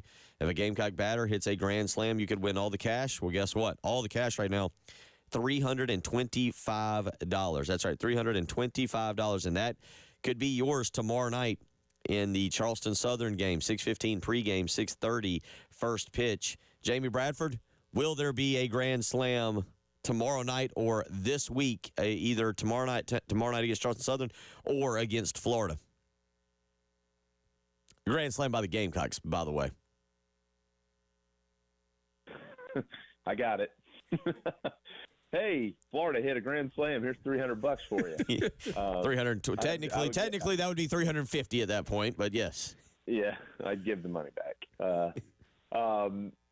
Yeah, I'm going to be an optimist. There we go. One will leave the yard this week. Do I have to pick the player too? No. We don't know what's going on with Ethan. Okay. All you got to do is sign up. Go to 1075thegame.com to get registered. It's the Palmetto Citizens Federal Credit Union Grand Slam giveaway. I'm looking here. Thank y'all, and I will get to more of these in the next hour. Because you are the outlier, right? You are the only one who doesn't participate. Is that what the poll's going to tell us? Pretty much. Me? Yeah. No, because Bill, remember how Bill was trying to be high and mighty and being all pious on us and like, you are the only people who, and our faithful listeners, thank you all for listening. I believe they're chiming in and telling, no, everybody does prank calls or did prank calls. Jeff says our house was the prank phone call house. We had 7 phones, 1 in each bedroom, 1 kitchen, and 1 living room. We would pretend we were from a pet store over in St. Andrews, and we were randomly selecting names from the phone book to give away a free puppy or kitten. Nice. We got cuffed out a lot. Oh, that's good. That's a good one. Who am I doing radio with on a constant basis? It was never something I did. I don't. When you didn't have Instagram or Facebook to scroll on, you just made prank calls. That's how you pass time. Yeah, it was just something fun to do. Ross on the live stream actually said, sure, it's a little childish and immature, but it's a college kid pranking a college kid. People just need to kind of chill out. Jamie, Shedeur Sanders sliding in the draft. And I saw a lot of legitimately good reasons why people were saying he was getting passed over. For example, his ceiling. He's probably maxed out his talent, is the general feeling. He's been well coached, but there's not much more there for him to develop. And throw that in on top of the fact that physically, arm talent wise, he's a little limited. And there was some specific metrics as to how long he held the football and his lack of mobility in the pocket that kind of were bad on him and not the Colorado offensive line. I love this discussion, and Jamie and Bill, y'all bring 2 varying viewpoints, because I think you see this in your sports a lot, baseball and basketball, where kids get so highly coached. Yes. They get very good at skills of basketball and or baseball, and the people that are around them think that that's what's going to get them to the next level, and while it's good, you see their talent level sort of max out. Jamie, I'm sure you see that in baseball pretty frequently, right? Mm-hmm. Yeah, no doubt about it. Absolutely. Bill, all the time. Bill, you see it in basketball, right? I mean, Seventh Woods was developed, no offense to him, he's a good basketball player, but he was developed before his time, and then everybody kind of caught him. The ceiling when he got to college wasn't quite as high as development.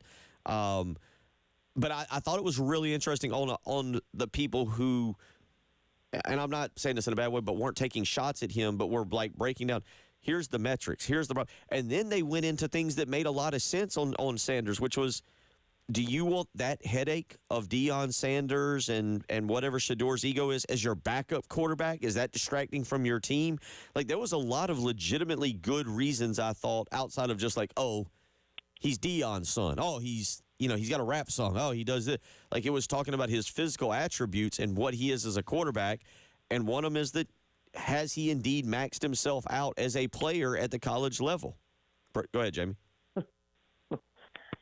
Guys, I'm not talking about you, Bill, or Preston, obviously. This whole thing is such a joke. A week ago, he was projected to be the second pick in the draft. This ain't about talent. This is the NFL.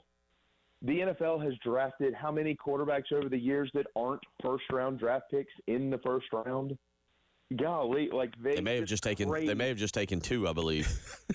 That's what I'm saying. They crave quarterbacks. Like, now I agree with Tom Brady and I agree with Kirk Herbstreit and what he said the other night. Like, it happens way too often in the NFL. I am not an NFL quarterback guru. Okay, so I'm just regurgitating what Nick Saban and Tom Brady and Kirk Herbstreit have all discussed, and the fact that the NFL has thrown a lot of guys into the fire over the years who weren't ready to play, and then they have to dumb down the scheme and all these, and it hurts their development, and then a few years later they're considered busts, right?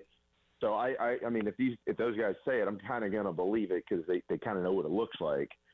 This kid was projected to be the second pick in the draft a week ago, and now all of a sudden, a week later, we've got national analysts who are up there breaking down his game and trying to figure out why he fell out. Well, why was he ever considered the second pick in the draft? You know, like if his game was that questioned, why was he ever considered to be the second pick in the draft? And again, I'll point out, quarterbacks who are somewhere remotely close to decent go in the first round. They will take anybody, it seems like, half the time.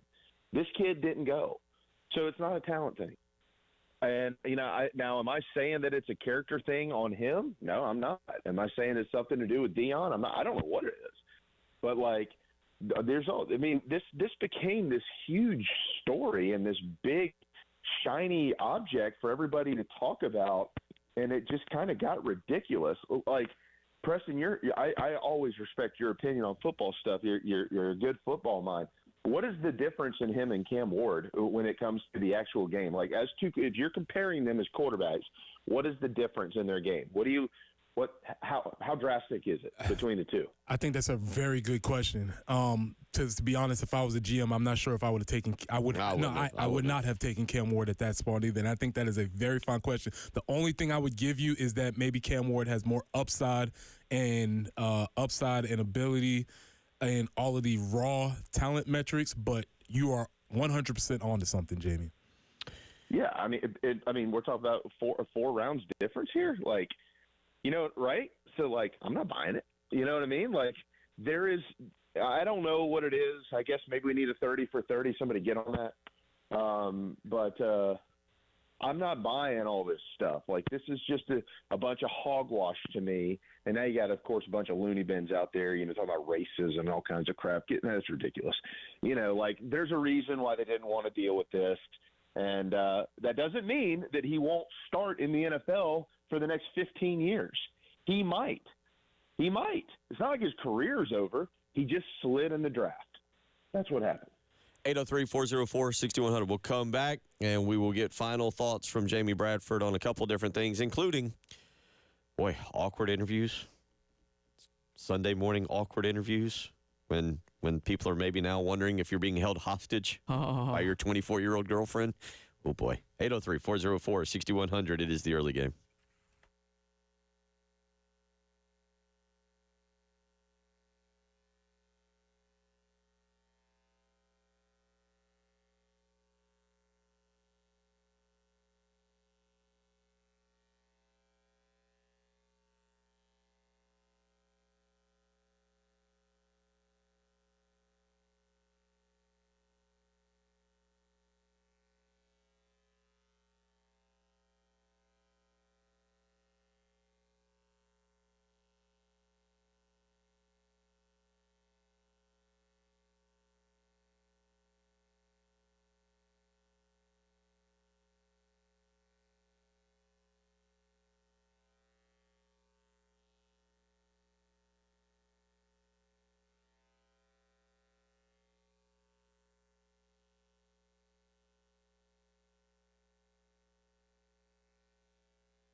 that's the philosophy. Jordan was a constant presence during our interview.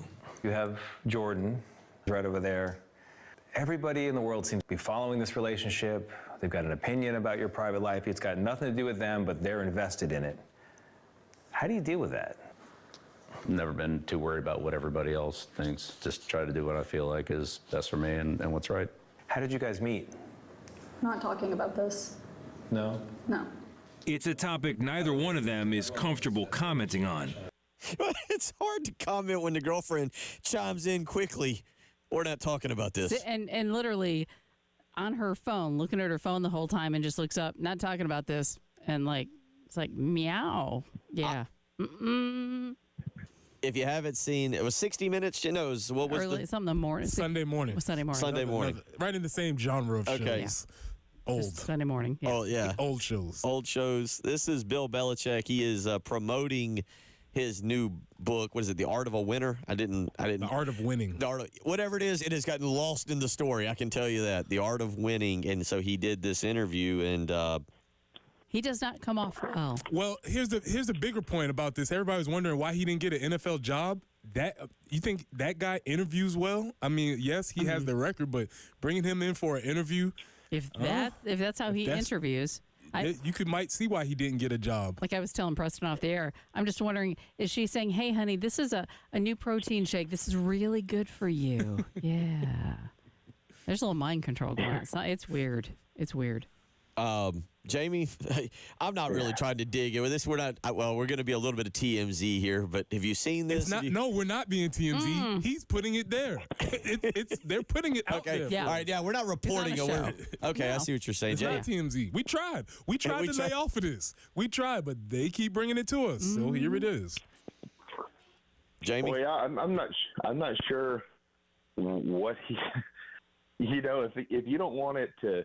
If you don't want people to ask the questions and talk about it, he's one of the biggest faces in the game of football, regardless of the level, ever. Like in the history of the sport of football, Bill Belichick is one of the largest, not personalities, but names and faces in the history of the sport. You think that people aren't going to ask questions? If you don't want to ask questions, get off the practice field, lady. Thank you. Quit walking on the field when he's out there coaching and calling plays, or I don't know what she's doing. And I think she's supposed to be also competing for Miss Maine or something. So, why don't you go do your pageant prep and, just kind of stay out of the lane. I have no idea. I am glad to say I know limited information about this. Yeah, I did a little bit of reading, and I think that's what I read, but it just makes me so thankful that we've had the first ladies of Carolina football that we've had in my time. Beth Holtz and Jerry Spurrier and, Carol Muschamp is awesome. I don't know if anybody ever had a chance to meet Miss Carol, and obviously Emily Beamer is as classy as they get. I mean, Preston, you knew Miss Beth. We've been very blessed at South Carolina to have the first ladies of Gamecock football carry themselves the way that you want someone to carry themselves if they're representing your program and the guy that's leading it. The Belichick thing, I mean, as y'all said, Belichick is an interesting guy to begin with because of his general grumpiness. And now you see him, because I didn't see, I watched a little bit of this little segment that somebody had posted on the internet, and it shows him doing the yoga stuff or whatever on the beach. And I don't know what the side story is going to be at North Carolina about this.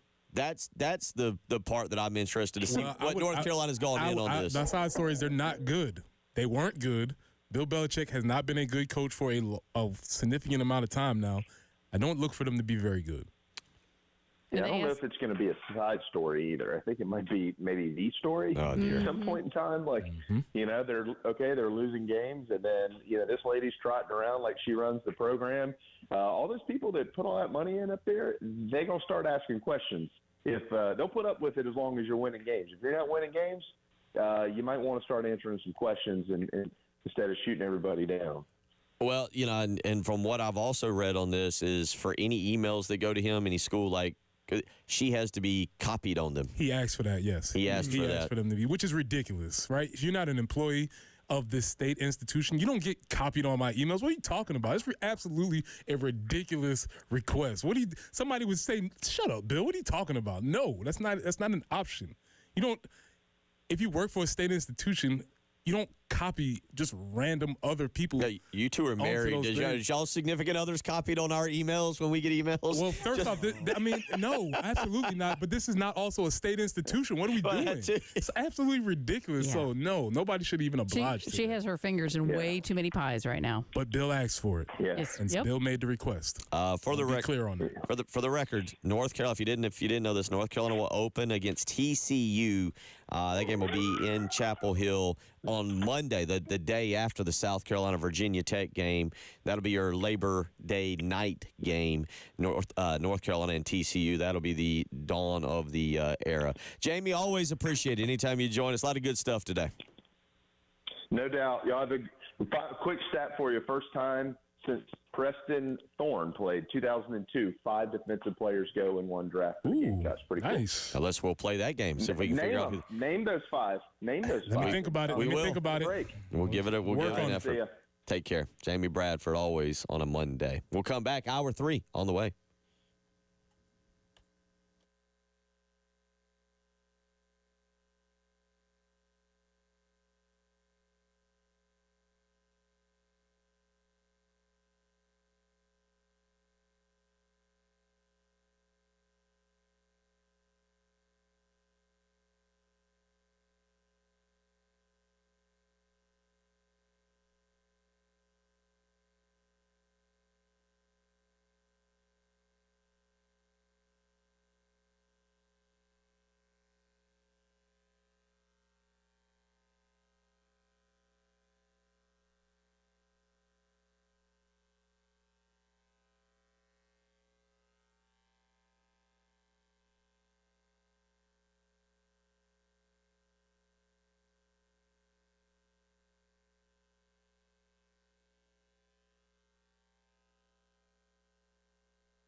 Name those 5. Name those 5. Let me think about it.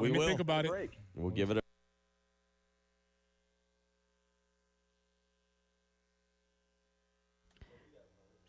Still getting the word that there's the all clear right now, that not having any significant Slowdowns due to accidents or anything out there this morning. 81, that's what we're looking for a high today. 84 tomorrow, 86 on Wednesday. But again, like we mentioned before, a little cooler start this morning. 54 on 107.5 The Game.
In 2002, 5 defensive players go in one draft. That's pretty cool. Nice. I'm back, hour 3 here. Jamie Bradford always on a Monday.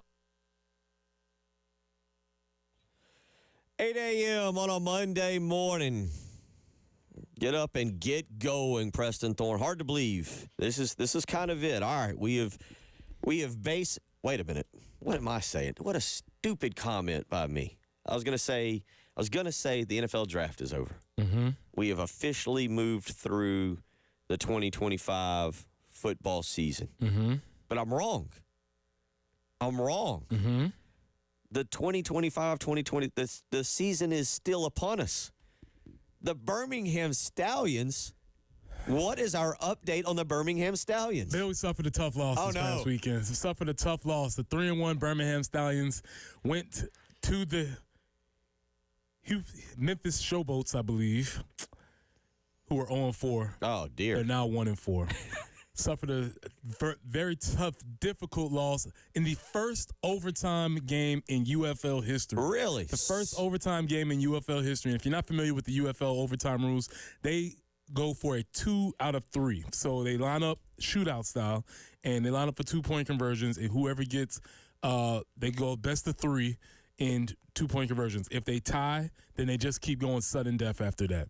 And so the Birmingham Stallions, who were crippled by not having our starting quarterback, Matt Corral, we had to start Casey Cuckus, and it just didn't work out. Could not get the offense going. So definite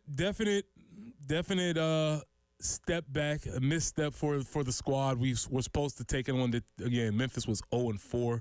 Should not have dropped that one. They did have a 108-yard field goal return that sort of aided them along the way. Still think we were a better team, but better team doesn't always win. So we're onward to the next week, and we're going to put that one behind us. But we did make history in losing the first UFL overtime game. So with that in mind, real quick, can we get a playoff update? Where do we stand on this? Oh, we're good. We're good? Yeah, we're solid. Okay. All right. Some of us are not completely aware of the UFL playoff We're solid. format. And we're fine for the playoffs. Again, to defend our 3-time championship. Exactly. That's what I'm saying. Back to back. Looking for a 4P here. But no, nobody said it was going to be easy, Bill. That's what happens to dynasties. It's tough. But they will find a way. Nobody covers the UFL, not even in Birmingham, quite like we cover the UFL and the Stallions. Good stuff from you there. I appreciate that. And I almost messed that up by saying that we have officially moved past football season, but boy, would I be wrong, correct? Yeah. 108-yard kick 6 for Memphis, man. It's just not supposed to happen. That was a tough look right there, but we're going to be all right. All right. So there's your UFL update. Let's get into a little bit of a Gamecock whip around and talk about what all occurred. It was, let's do some whip around here. All right, your Gamecock Whip Around, sponsored by Mid-State Roofing.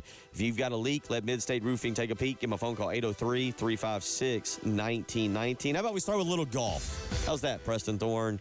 Men's golf, they were down at Sea Island Golf Club, Seaside Course in St. Simon's Island down in Georgia.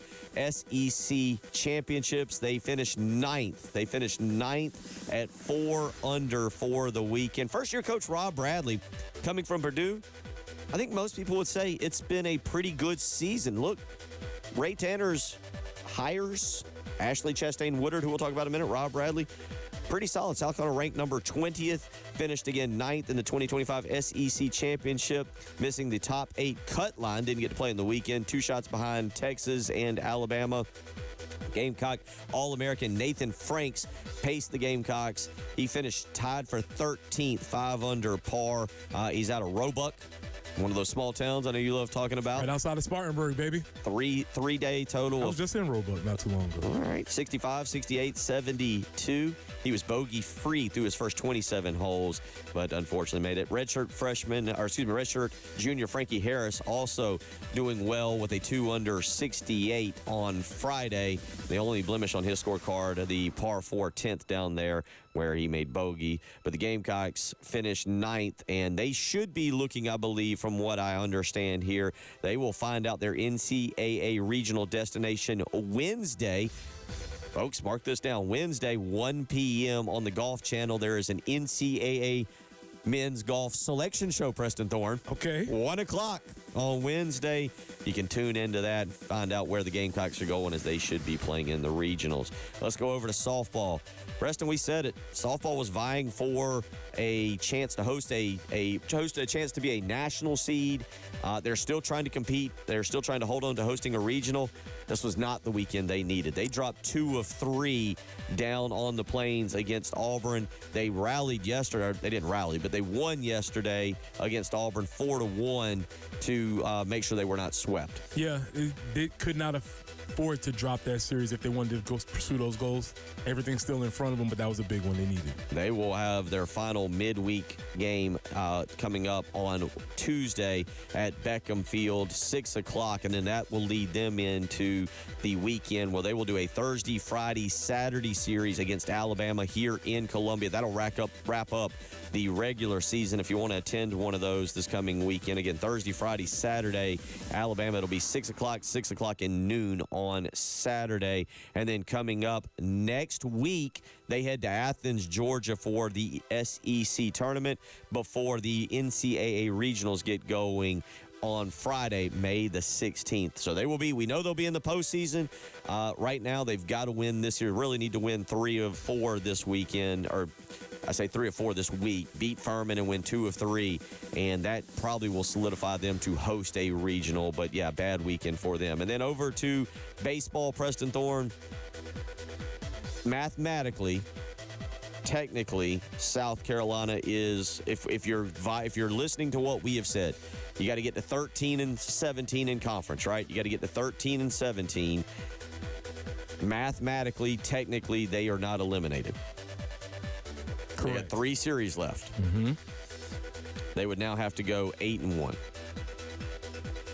Mathematically, they're not eliminated. I don't think when 2 of the series are against what was this weekend, rankings have not come out as we sit here at 8:07. 2 of the series against top 11 teams, LSU and Auburn. LSU had a huge series against Tennessee this weekend. It was a lot of fun if you checked into that. Matter of fact, I think LSU set the record for most fans ever at their stadium in the Saturday game.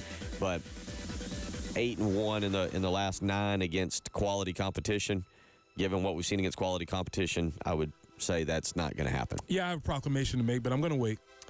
25-20 overall yesterday. South Carolina just came absolutely unglued. It was a tight ball game in the 4th. It was 1-1. South Carolina was having some opportunities, and simply Kentucky got going with 1 out, scored 5 runs, went up 6-1. South Carolina did rally to make it 6-3 and had guys on the corners with 2 outs before grounding out, and they never really got much closer than that. Kentucky would turn up the screws a little bit more and put the game away in the 8th with a 4-run 8th, but South Carolina just...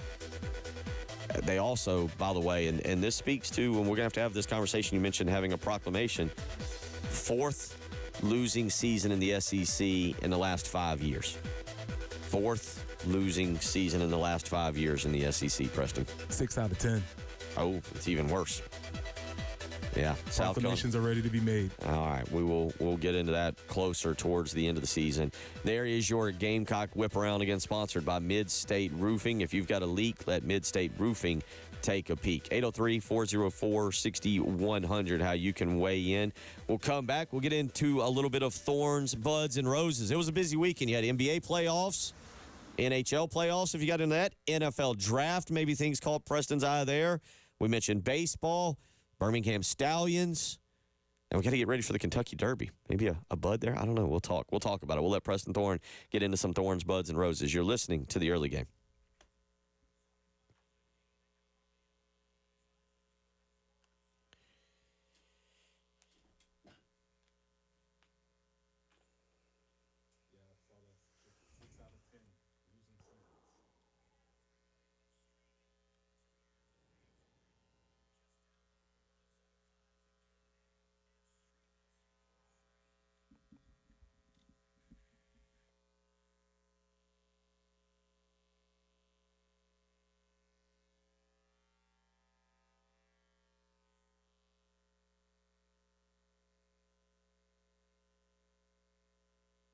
Bill Gunner for Corley Pool Solutions, where I've been telling you for months, it is time to get Tracy Corley and his team to your house to maintain your pool. Now, you might be thinking, well, I can do it myself. It'll be cheaper. No, it is not. It is actually more affordable. It is better to use the professionals at Corley Pool Solutions. And again, keyword more affordable, to use Tracy Corley and his team. That's right. With flat rate pricing, including all of the chemicals, you know exactly what you're paying for, and you are getting the professionals to keep your pool nice and clean and ready to be used this summer. And maybe this week's maybe if you've been listening to Jen's weather report, might be pool weather this week. So give him a phone call and line up your maintenance today. Do not wait another day. 803-445-8109. Again, that's 803-445-8109. Those kids are going to be out of school very soon. If your pool is not being maintained properly right now, you better call today. 803-445-8109.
We don't have any reports of any accidents. Of course, we do have the slowdown Lake Murray Boulevard between there and about St. Andrews Road on I-26 eastbound.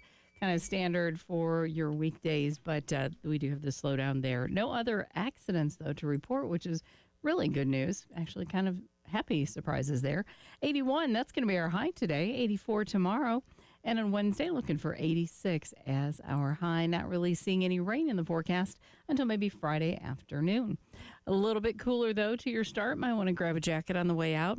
Currently 54, sorry. Not quite that chilly. It is only 54 on 107.5 The Game.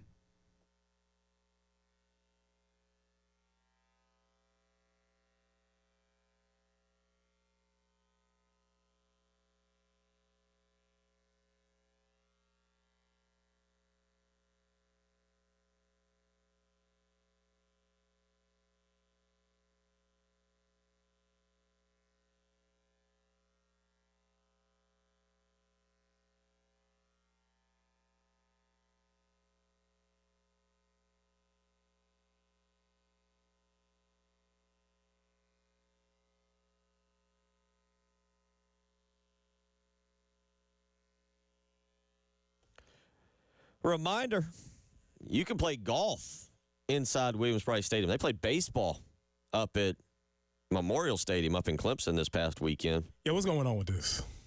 I don't know. I don't know where I'm putting this, but my eye is on it. Savannah Banana, you're on my radar.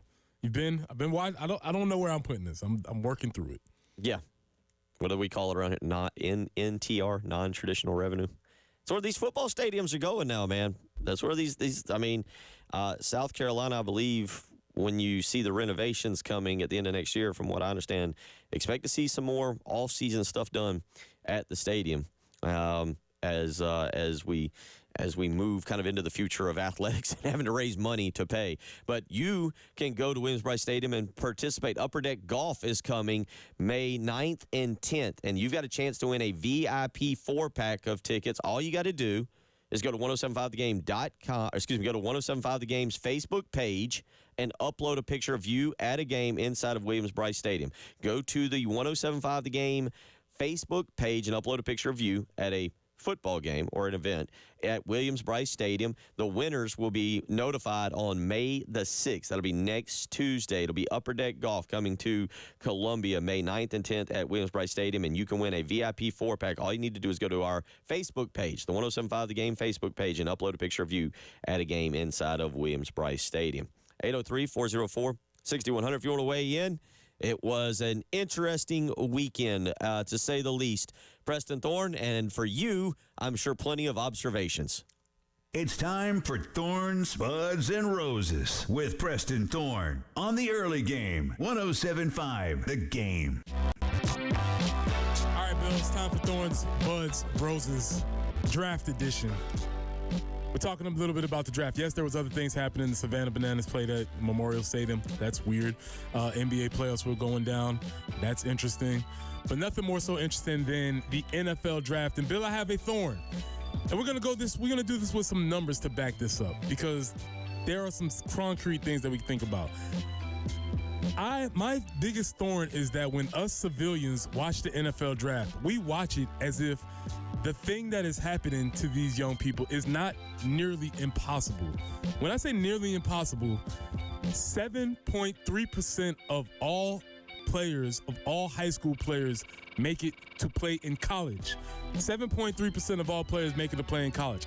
Out of those players, at any time, only 16,000 folks are draft eligible. Out of those players, of those draft eligible, only 259 will be drafted. What is that percentage? That is 0.016%. The chances of you getting drafted, just getting your name called, is impossible. And so when we're up here talking about somebody sliding and stuff, it is nearly impossible just to even get your name called at the draft. So it is extremely difficult. And so we think about the draft as just something that's a foregone conclusion. No, it is a nearly impossible feat for many of these young people to have this happen. So kudos to them. That being said, Buds, about time to nip it in the buds for some of the fellas. Career's over. More than likely, if you are getting drafted, in the 5th round or later, your career is over. You probably played your last game of football. Odds are against you. 10%. 10% of folks who are drafted in the 6th or 7th round make a roster. I'm not talking about playing in a game. I'm not talking about starting. I'm talking about just making a roster. Only 10% of folks who are drafted in the 6th or 7th round. You know those numbers go down exponentially for the free agents, and they're almost zero for folks that are invited to camp. So when we talk about buds, yes, the draft is the time for folks that are starting their career. Things may be growing. The rest of everybody else, it's a wrap. Nip it in the bud. Don't sit around and train for 6 months. Don't tell us that your agents are working. It's over. Your football career is over. Yes, you've been great up to this point, but it's time to nip it in the bud. Football is probably more than likely done for you. Shedeur? Nah, Shedeur is going to have a great time. Shedeur is going to go to the Cleveland Browns, but that leads me to my last point, roses. Bill, I need 21 roses for the star of the weekend. Hold on. Think. Jen, you got a star of the weekend. 21 roses. I just went to a NASCAR car, so. Okay. Thorns. Yeah, right.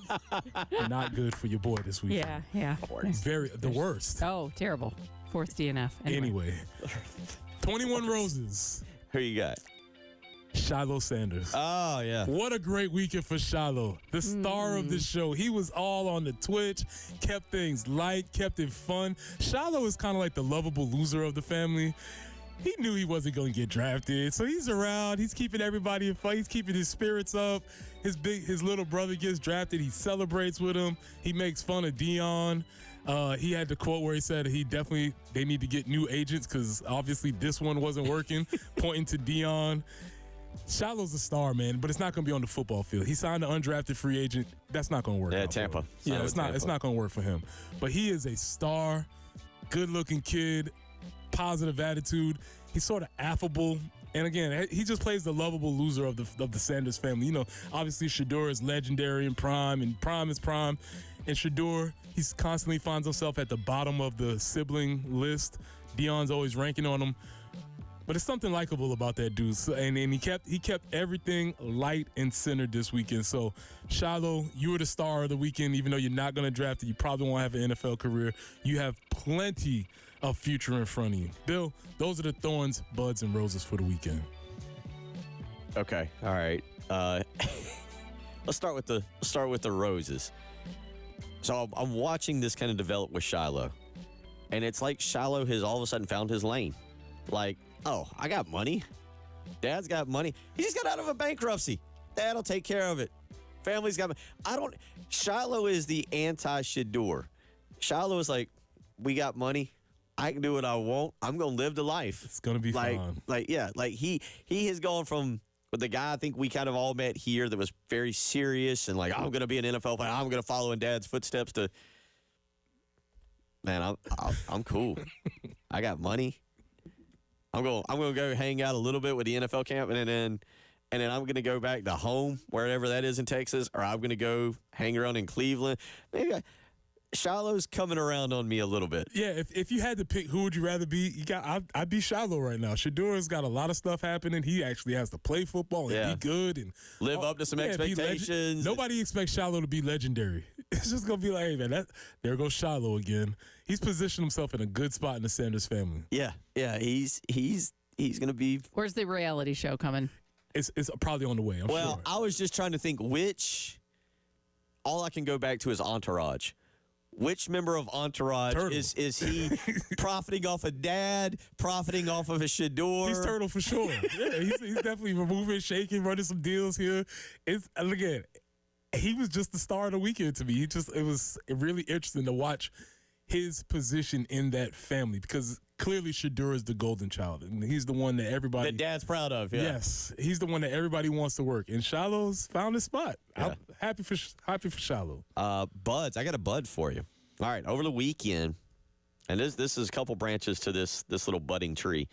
South Carolina over the weekend had five transfers visit Appalachian State and Dow Loggins. You had Emory Floyd, who committed yesterday. Quarterback Dante Reno, who a lot of people seem to think is going to go reignite his relationship with Dow Loggins. I feel like Cam Pringle, who's already is the number one, considered the number one offensive tackle in the transfer portal, and is also set to visit Syracuse and Miami. I feel like Cam Pringle made a courtesy visit, just like, all right, Coach, I'll come see you. Like, worse places to go than Boone, North Carolina. And then the Porter brothers, the defense tackle, I think it was Rondarius. Rondarius is kind of the big one there. Do we have a budding transfer line pathway? I like Coastal. Coastal's become kind of my secondary team. I'm pulling for Coastal. We're going to be down there. We love Chance Miller. Tim Beck has been on with us.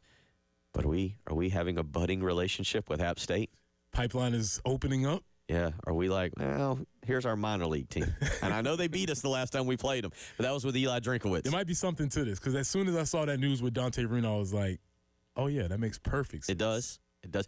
Dow Loggins, do we have a budding now that he's not ours? Now that he's kind of like the son who has left the nest, and you're kind of like, all those problems he caused us, all those plays. Yeah, look at him up there. Let's pull for him. Good to see him being successful. That's my question on the buds. And then Thorns, as you mentioned, it really is. That's interesting. You said 10% of fifth rounders. Yeah, fifth round or later. So if you're in the sixth, seventh round, it's a monumentous achievement for you to even get to the point where you could be drafted. After that point, it's extremely difficult to make a roster, then stay on a roster. The numbers game. But here's the thing about athletes. If you were concerned about numbers, you probably wouldn't have made it that far anyway. So best of luck to all of them, and we'll see. No names need to be mentioned. Did you have a teammate anywhere in your time who thought he was going to be drafted particularly high that slid a long way?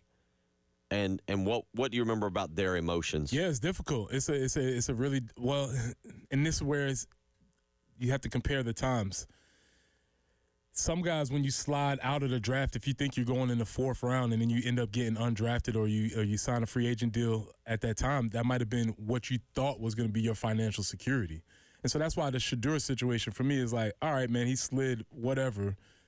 He's okay. He's going to be fine as far as his life is concerned, and he's going to get a chance to play. But there's some guys on this board, and this is where you can talk about maybe how NIL works, where some dudes are – again, we talked about the guys who signed free agent deals.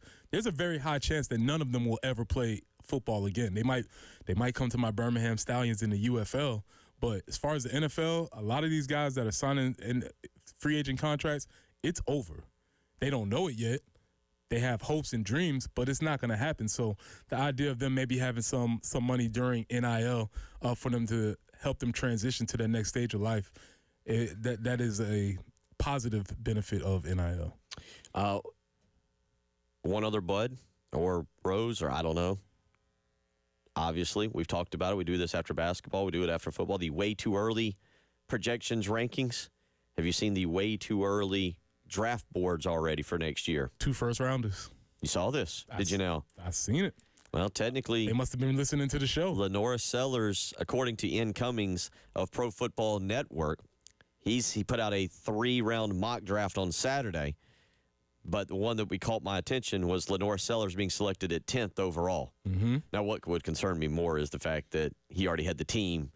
Sellers was that? I got to go back and look at that one. But CBS Sports, Blake Brockmeyer had Jalen Kilgore going with CBS Sports to the Chiefs at pick number 29. Yeah, and these are the thing about projections, right? Projections, we know how much is going to change from now until the actual draft happens. So not that they need this advice, but I would advise anybody, don't bet on your projections because things might change up or down. I'm trying to. I think there was a I'm serious about this. There was a projection. I can't remember if it was a site that puts out projections, but I don't remember the name of it.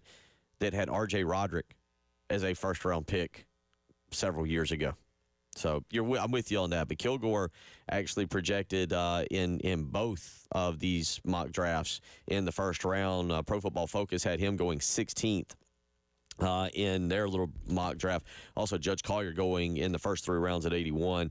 And then, again, Lenore Sellers at number 10 in the Pro Football Focus. Way too early mock draft. But we'll bring back that a little bit because NIL now, you talk about it, if you're not projected in the top 5 rounds and maybe you think you can get a better NIL deal, might be worth it to take it. 803-404-6100, how you can weigh in this morning. Some really good thorns, buds, and roses. Shador slides and prank phone calls happen. We'll get back into that. What happened if you are not aware, you're just tuning in? We'll tell you. It's the early game.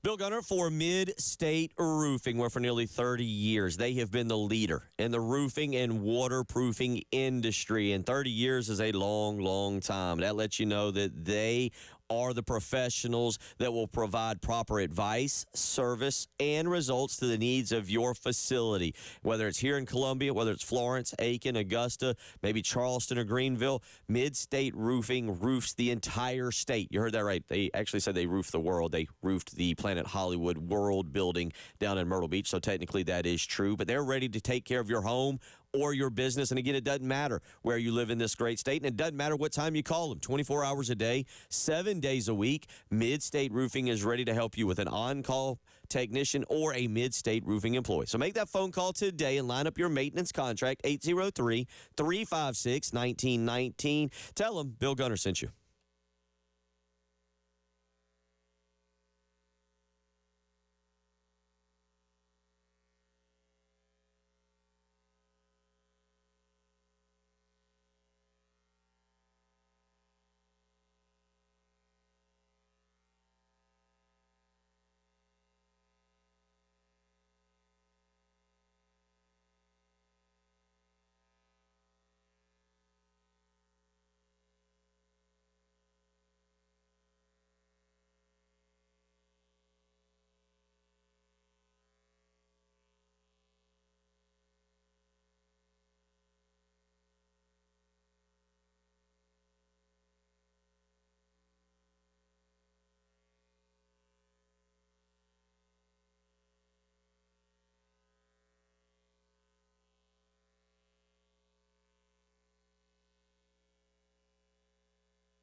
Currently not getting any reports of any accidents out there this morning, just as the kind of typical congestion that you encounter on your way in weekday mornings. And as far as your forecast goes, boy, it's going to be pretty nice this week. 81 today, and then it just keeps warming up throughout the week. By Thursday, we could be at 87, and then Friday, maybe some afternoon or evening storms at a high of 85. But we did have the start that was a little bit cooler. It's starting to warm up now. 57 currently on 107.5 The Game.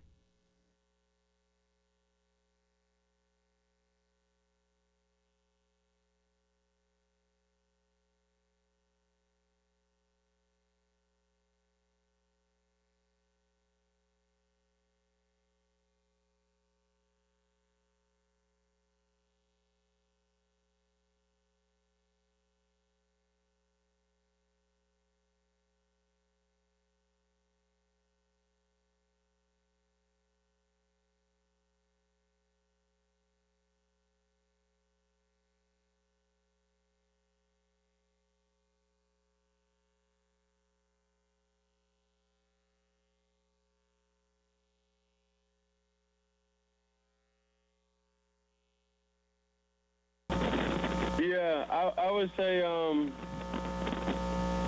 extremely grateful for the opportunity throughout everything. I don't ever focus on the negative or even think about the negative because the positive happens so fast and, you know, it's a change of emotions. For me, it was just playing quarterback. That's what it's about.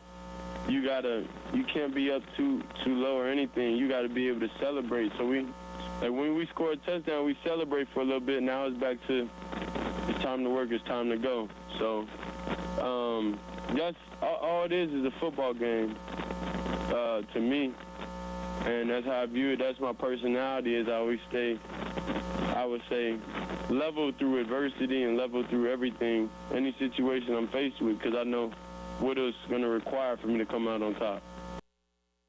That was the voice of Shedeur Sanders on the Cleveland Browns conference call on how he handled his draft slide, Preston Thorne.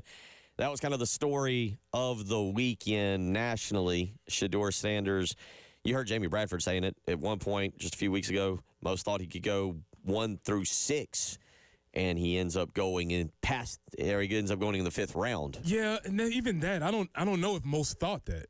And so I'm interested in where was it, what the pre-hype was. Was it just because Deion said his son was going to go down? I'm not sure if there were any actual projections, because when you read the real draft people stuff, I'm not sure people were saying that. So it's almost like it was a slide from where for who.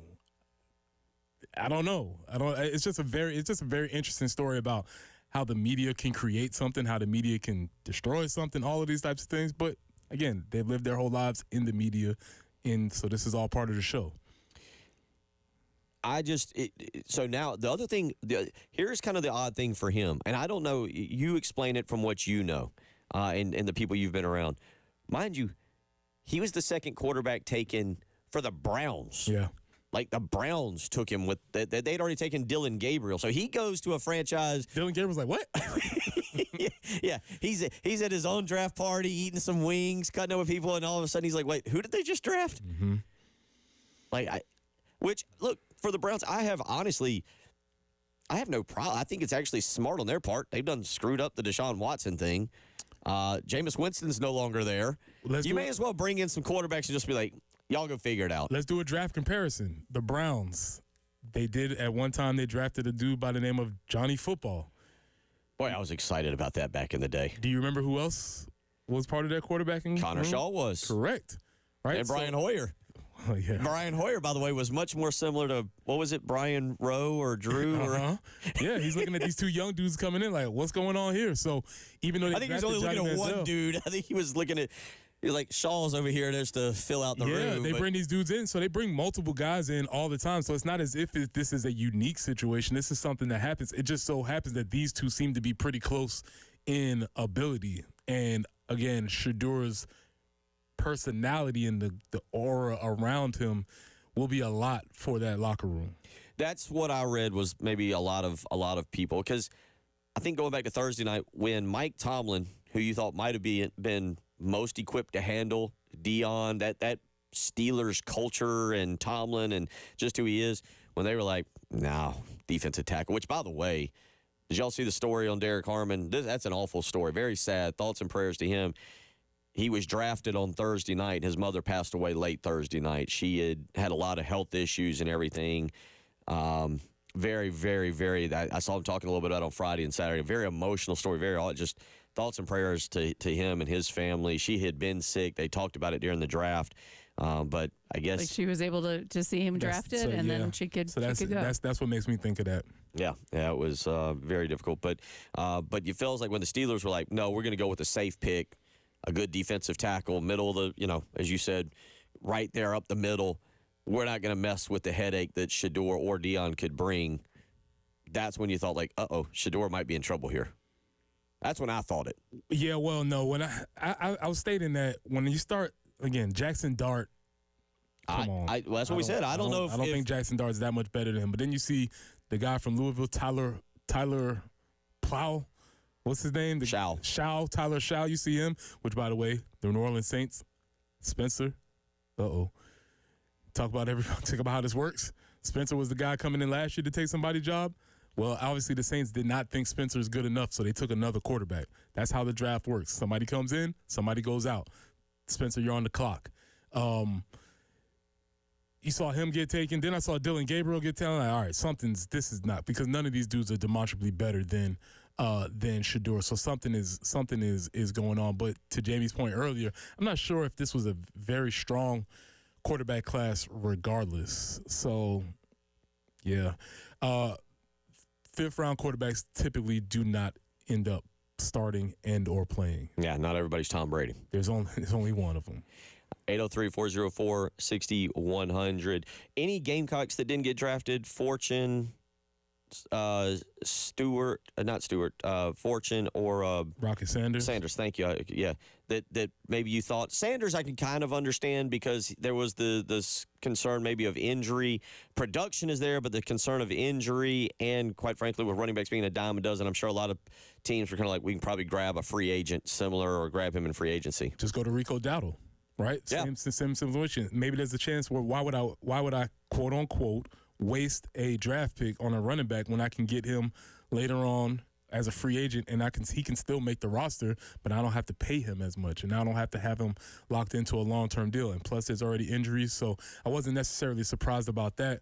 I think a lot of people were probably surprised about Kyle Kennard, quote-unquote, dropping only because of the accolades that he got in college. But again, what you did in college is not necessarily the same skill set that is valued for the NFL, so there's a little bit of a disconnect there. He'll get a chance to go in a camp and make his bones, but the NFL sort of told him and us what they valued in that. Yeah, it'll be, again, we'll watch these guys. Alex Huntley, again, going to the Dolphins. And as Preston, if you missed it earlier, as Preston said, there is a massive difference between being signed and being invited. And there was significant differences on some guys being signed against being invited. And being signed is still a big road to hoe, but when you're invited, that's a really difficult run. Very difficult run. If you're invited to a camp, essentially what they're saying is we need people to fill in this rookie mini camp. We need people to run the drills against. You could possibly get noticed. You may be able to make an impression, but that is a very far road, and majority of people do not make it. And for those wondering, again, Bam Martin's got signed with the Carolina Panthers. Josh Simon signing with the Falcons. Raheem Sanders, Rocket Sanders, signing with the Chargers. Torricelli Simpkins signing with the Saints, Alex Huntley signing with the Dolphins, and then you had Gilbert Edmond receiving a invite to the Chargers, and Rashawn Lee receiving an invite to both Kansas City and Chicago. Has not said which one he might choose. And unfortunately, this is a really difficult situation for a lot of these guys that are signed and a lot of the guys that are drafted, because signed does not mean I made the team. It does not mean I'm rich. It does not mean it means nothing of the best. So significantly, their lives didn't really change. But of course, nobody in your family and friends know that. So you have to go and explain it to them, like, hey, I'm just going to try out, essentially. Don't have a party. Yeah, let's slow down a little bit. 803-404-6100. We'll come back and wrap up the Monday morning episode. It's the early game.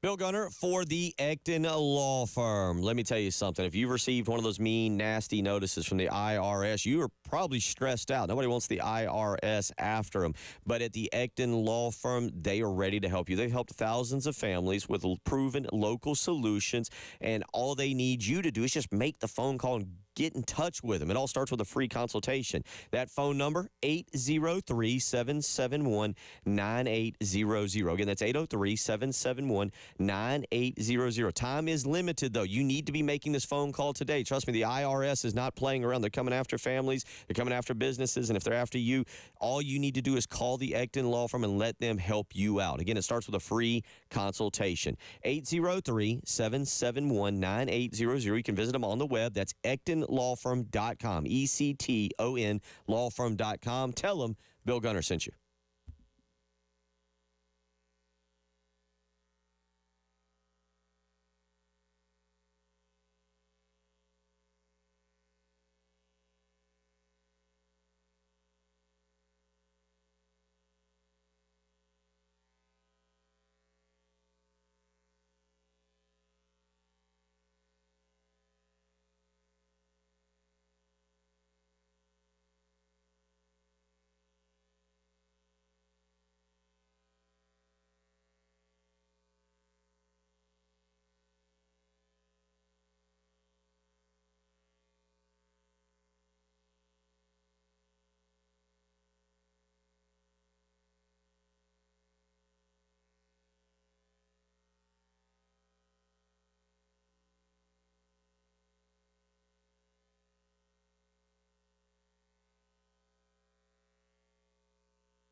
that one more time for me? This is Mickey Loomis here, GM of the Saints. How you doing? Good, how are you, man? Good, been waiting on you. Yeah, we have. It's been a long wait, man. No, for sure. We're going to take you with our next pick right here, man. Yeah. Yes, sir. Let's be legendary. But you're going to have to wait a little bit longer, man. Okay. Sorry about that. That is the audio of the prank phone call to Shedeur Sanders made by Jack. Is it Jackson or Jax? Jax Ulbrich, son of defensive coordinator for the Atlanta Falcons. Well, he wants to sound young now, so he's going to go by Jax. Okay, yeah. He's going to be like, little Jax making a mistake. But apparently this was a thing. Kyle McCord, Tyler Warren. There was a couple other athletes who received prank calls during the draft. And so there was a thing that was happening during this time. So there were several prank calls that were happening at this time. We just, thanks to the wonderful magic of modern technology and Twitch, we were able to see and get a historical record of Shedeur's prank call. A couple things about that call. Good start by the pranker. Shedeur almost sounding too cool to answer the phone call, bothersome. And then his line, let's be legendary. All right, where did we start this legendary thing again? That's his thing. Is that been going on? He started that. Yeah, okay. That's his thing. Okay. That's going to be his trademark. Great. Moving forward. Okay. So he is. Because I didn't know that because he had the bookcase, what looked like a bookcase with the hats on Thursday night that had all the hats, and he was going to, I guess. But on the top it said legendary. That's right. So that's his thing. Okay. Didn't know that. But now I'm thinking there's another marketing avenue he could go. Slides. Ooh. And footwear. I like it. I thought you were going to go with phone calls. Oh, yeah, could do that. But I was just thinking. Or if some kind of phone company be like, make sure you got clear reception. Don't be pranked. What about Snickers? Not going anywhere for a while? He could do that one. That could have been one. Get a little hangry. Uh-huh. It could be. There's a lot of opportunity here. Yeah. Interesting text weighing in here. This comes from Paul, and this goes to your point. He says, of the 32 starting quarterbacks in the NFL last year, 26 were drafted in the first round, 3 were drafted in the second, Russell Wilson in the third, and Dak Prescott in the fourth, and Brock Purdy in the seventh. To the point of, starting quarterbacks usually come from the first round. It's sort of like the NBA, right?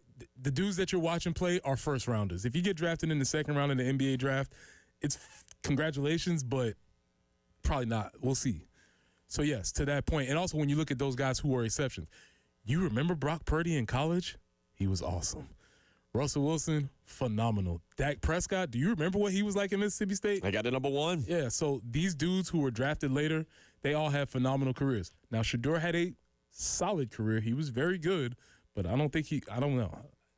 Time will tell. How will we look back at Quinn Ewers' career? Ultimate beneficiary of NIL, historic career. He's the first person the whole thing that came about him getting high school NIL. That's the whole reason why he went to Ohio State from Texas. He ends up going back to Texas, and it's going to be interesting to see how his career plays out. I didn't save it, and it wasn't from what I would say a legitimate media source, but I saw an interesting text about Quinn Ewers with everything going on with the NCAA, with the Diego Pavia deal and everything going on. And it basically said Quinn Ewers at this point ought to take advantage and say, I'm not going to the NFL. I'm going back to college and see just who has the biggest bag for him, who has the biggest NIL. Challenge it. You didn't go where you thought you were going to go. You clearly made a mistake. Challenge the NCAA right now and say, I'm coming back. And, would it work? Probably not. But let's be honest. At this point in time, you got people saying junior college doesn't count anymore. Mm-hmm. This is allowed in baseball. Why in college baseball? It's not the worst. If Quinn Ewers is looking around today and like, I bet I can, because he can. You just talked about it. 7th round, he could probably go to some school that needs a quarterback and command $3 or $4 million for 1 year, and that's more than what he's going to get as a 7th round pick. Yeah, that's a wild scenario. Option. But you think about what's happening and why he might not challenge that. It is a possible option. You know, he tried to market on both sides, and he's made a decision for himself. Just interesting. A lot of fun today. Prank phone calls. It's fun times, man. Fun times. Whatever happened to the good old prank call? Just know this. If you get a prank phone call from the early game, it is not Bill Gunner. It is either Jen Jensen or it's Preston Thorne. I have never participated. I have been pranked. Is that worse to have been pranked but never pranked? No, it's just all part of coming of age, man. Who's never gotten a call from alcoholic? You know, it's all part of the deal. Y'all have a good day.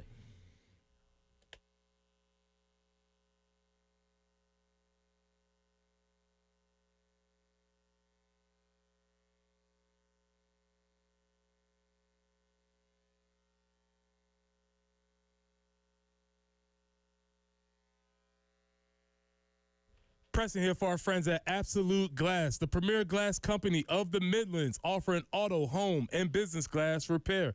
So if your glass is damaged, shattered, cracked, or broken, they can handle the job. If it's a cracked windshield, it's no problem. They'll come out to your location and they'll replace it for you, usually for free, and they'll work directly with the insurance company to take away the headache. That's right. They'll come out to wherever you are, school, home, work, it does not matter. Absolute Glass will take care of it for you. Now, if you're at home and you're looking to increase the value of your home, you can do that with new windows or mirrors, and Absolute Glass will take care of that for you too. Windows, mirrors, shower enclosures. Say it all the time. If you can see through it, Ray and Marianne at Absolute Glass can do it. So check them out online at AbsoluteGlassInc.com. That's online at AbsoluteGlassInc.com.